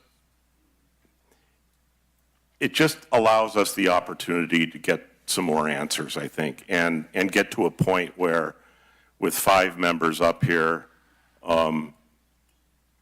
takes 3 votes. So, sorry, we can't. This. It's a question of parliamentary procedure here, and it's a question for council. You have a quorum present here, and yet you're insisting on all 5 members being present. No. The applicant is seeking, you're insisting on all 5 member supervisors weighing in on this. As a matter of procedure, isn't it appropriate when there is a quorum present, which there is, that if the applicant is seeking approval, that approval requires a majority. Failing a majority, the application should fail. That's a question of procedure. Yes, but Chair, if you'd like me we're to just answer, I asking can. to continue it, and as a commission, that's within our purview, that we are allowed to continue a hearing if we are not ready to make a decision or we want additional information. At least that's how we've always acted. Yes, there is a quorum up here. You're definitely right in that area. But it was just a discussion item that this commission wants to wait until staff has ample opportunity to prepare what we have discussed here today, and that we are not all on the fly reviewing it and trying to get somewhere good. And I think we acknowledged, or the applicant said he was stressed. I think the community is also stressed, and it isn't that fair to keep dragging them out here to show up to make sure what decisions are made, that they understand what's going on, and to participate. So I think we're all stressed over that. Excuse me, this isn't an open hearing right now. I apologize. So, There is a motion, and staff clarified it. And I'll second that motion. Okay, motion's made and seconded. the motion is made and seconded for a continuance with the opportunities. Date specific. Date specific. What's the date? Well, we haven't had any contact with the applicant, so I don't know how much time we will need. I would probably, we can continue it, and it will be renoticed. Or if you choose a date and time specific, we will try to make that date. It may need to be continued again. I think if we do a date and time specific, I would recommend April 25th. Give us a month from today to bring something back. It will not be renoticed if you continue it to a date and time specific. If you leave it open-ended, we will renotice it. Which will save the applicant additional fees. Save the county additional fees. We pay for it. So does that have to be included in the motion? Date Yeah. specific or not? Yes, it Okay, does. so Okay, I make a motion that we continue this to April 25th, allowing staff to add some of the detail. Is that 1:30? 1:30, yes. I will second that motion. Is it going to be an open meeting again like this? As we need yes. Yes, it certainly will. I mean, it's a public hearing, so, Okay, so there's a motion on the floor. Shelley, if you'll call the vote, please. Commissioner Garst, Yes. Commissioner Millman, Yes. Commissioner Duncan, Yes. and Chair Mastrodonato. Yes. The motion carries. Sorry, folks, we generally get to a conclusion, but this requires a little more work.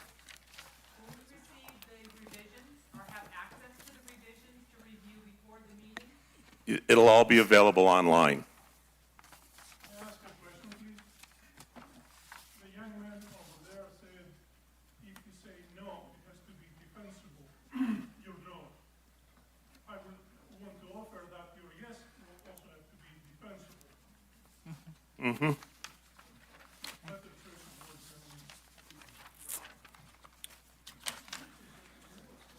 than Okay, do we have any other commission business? No?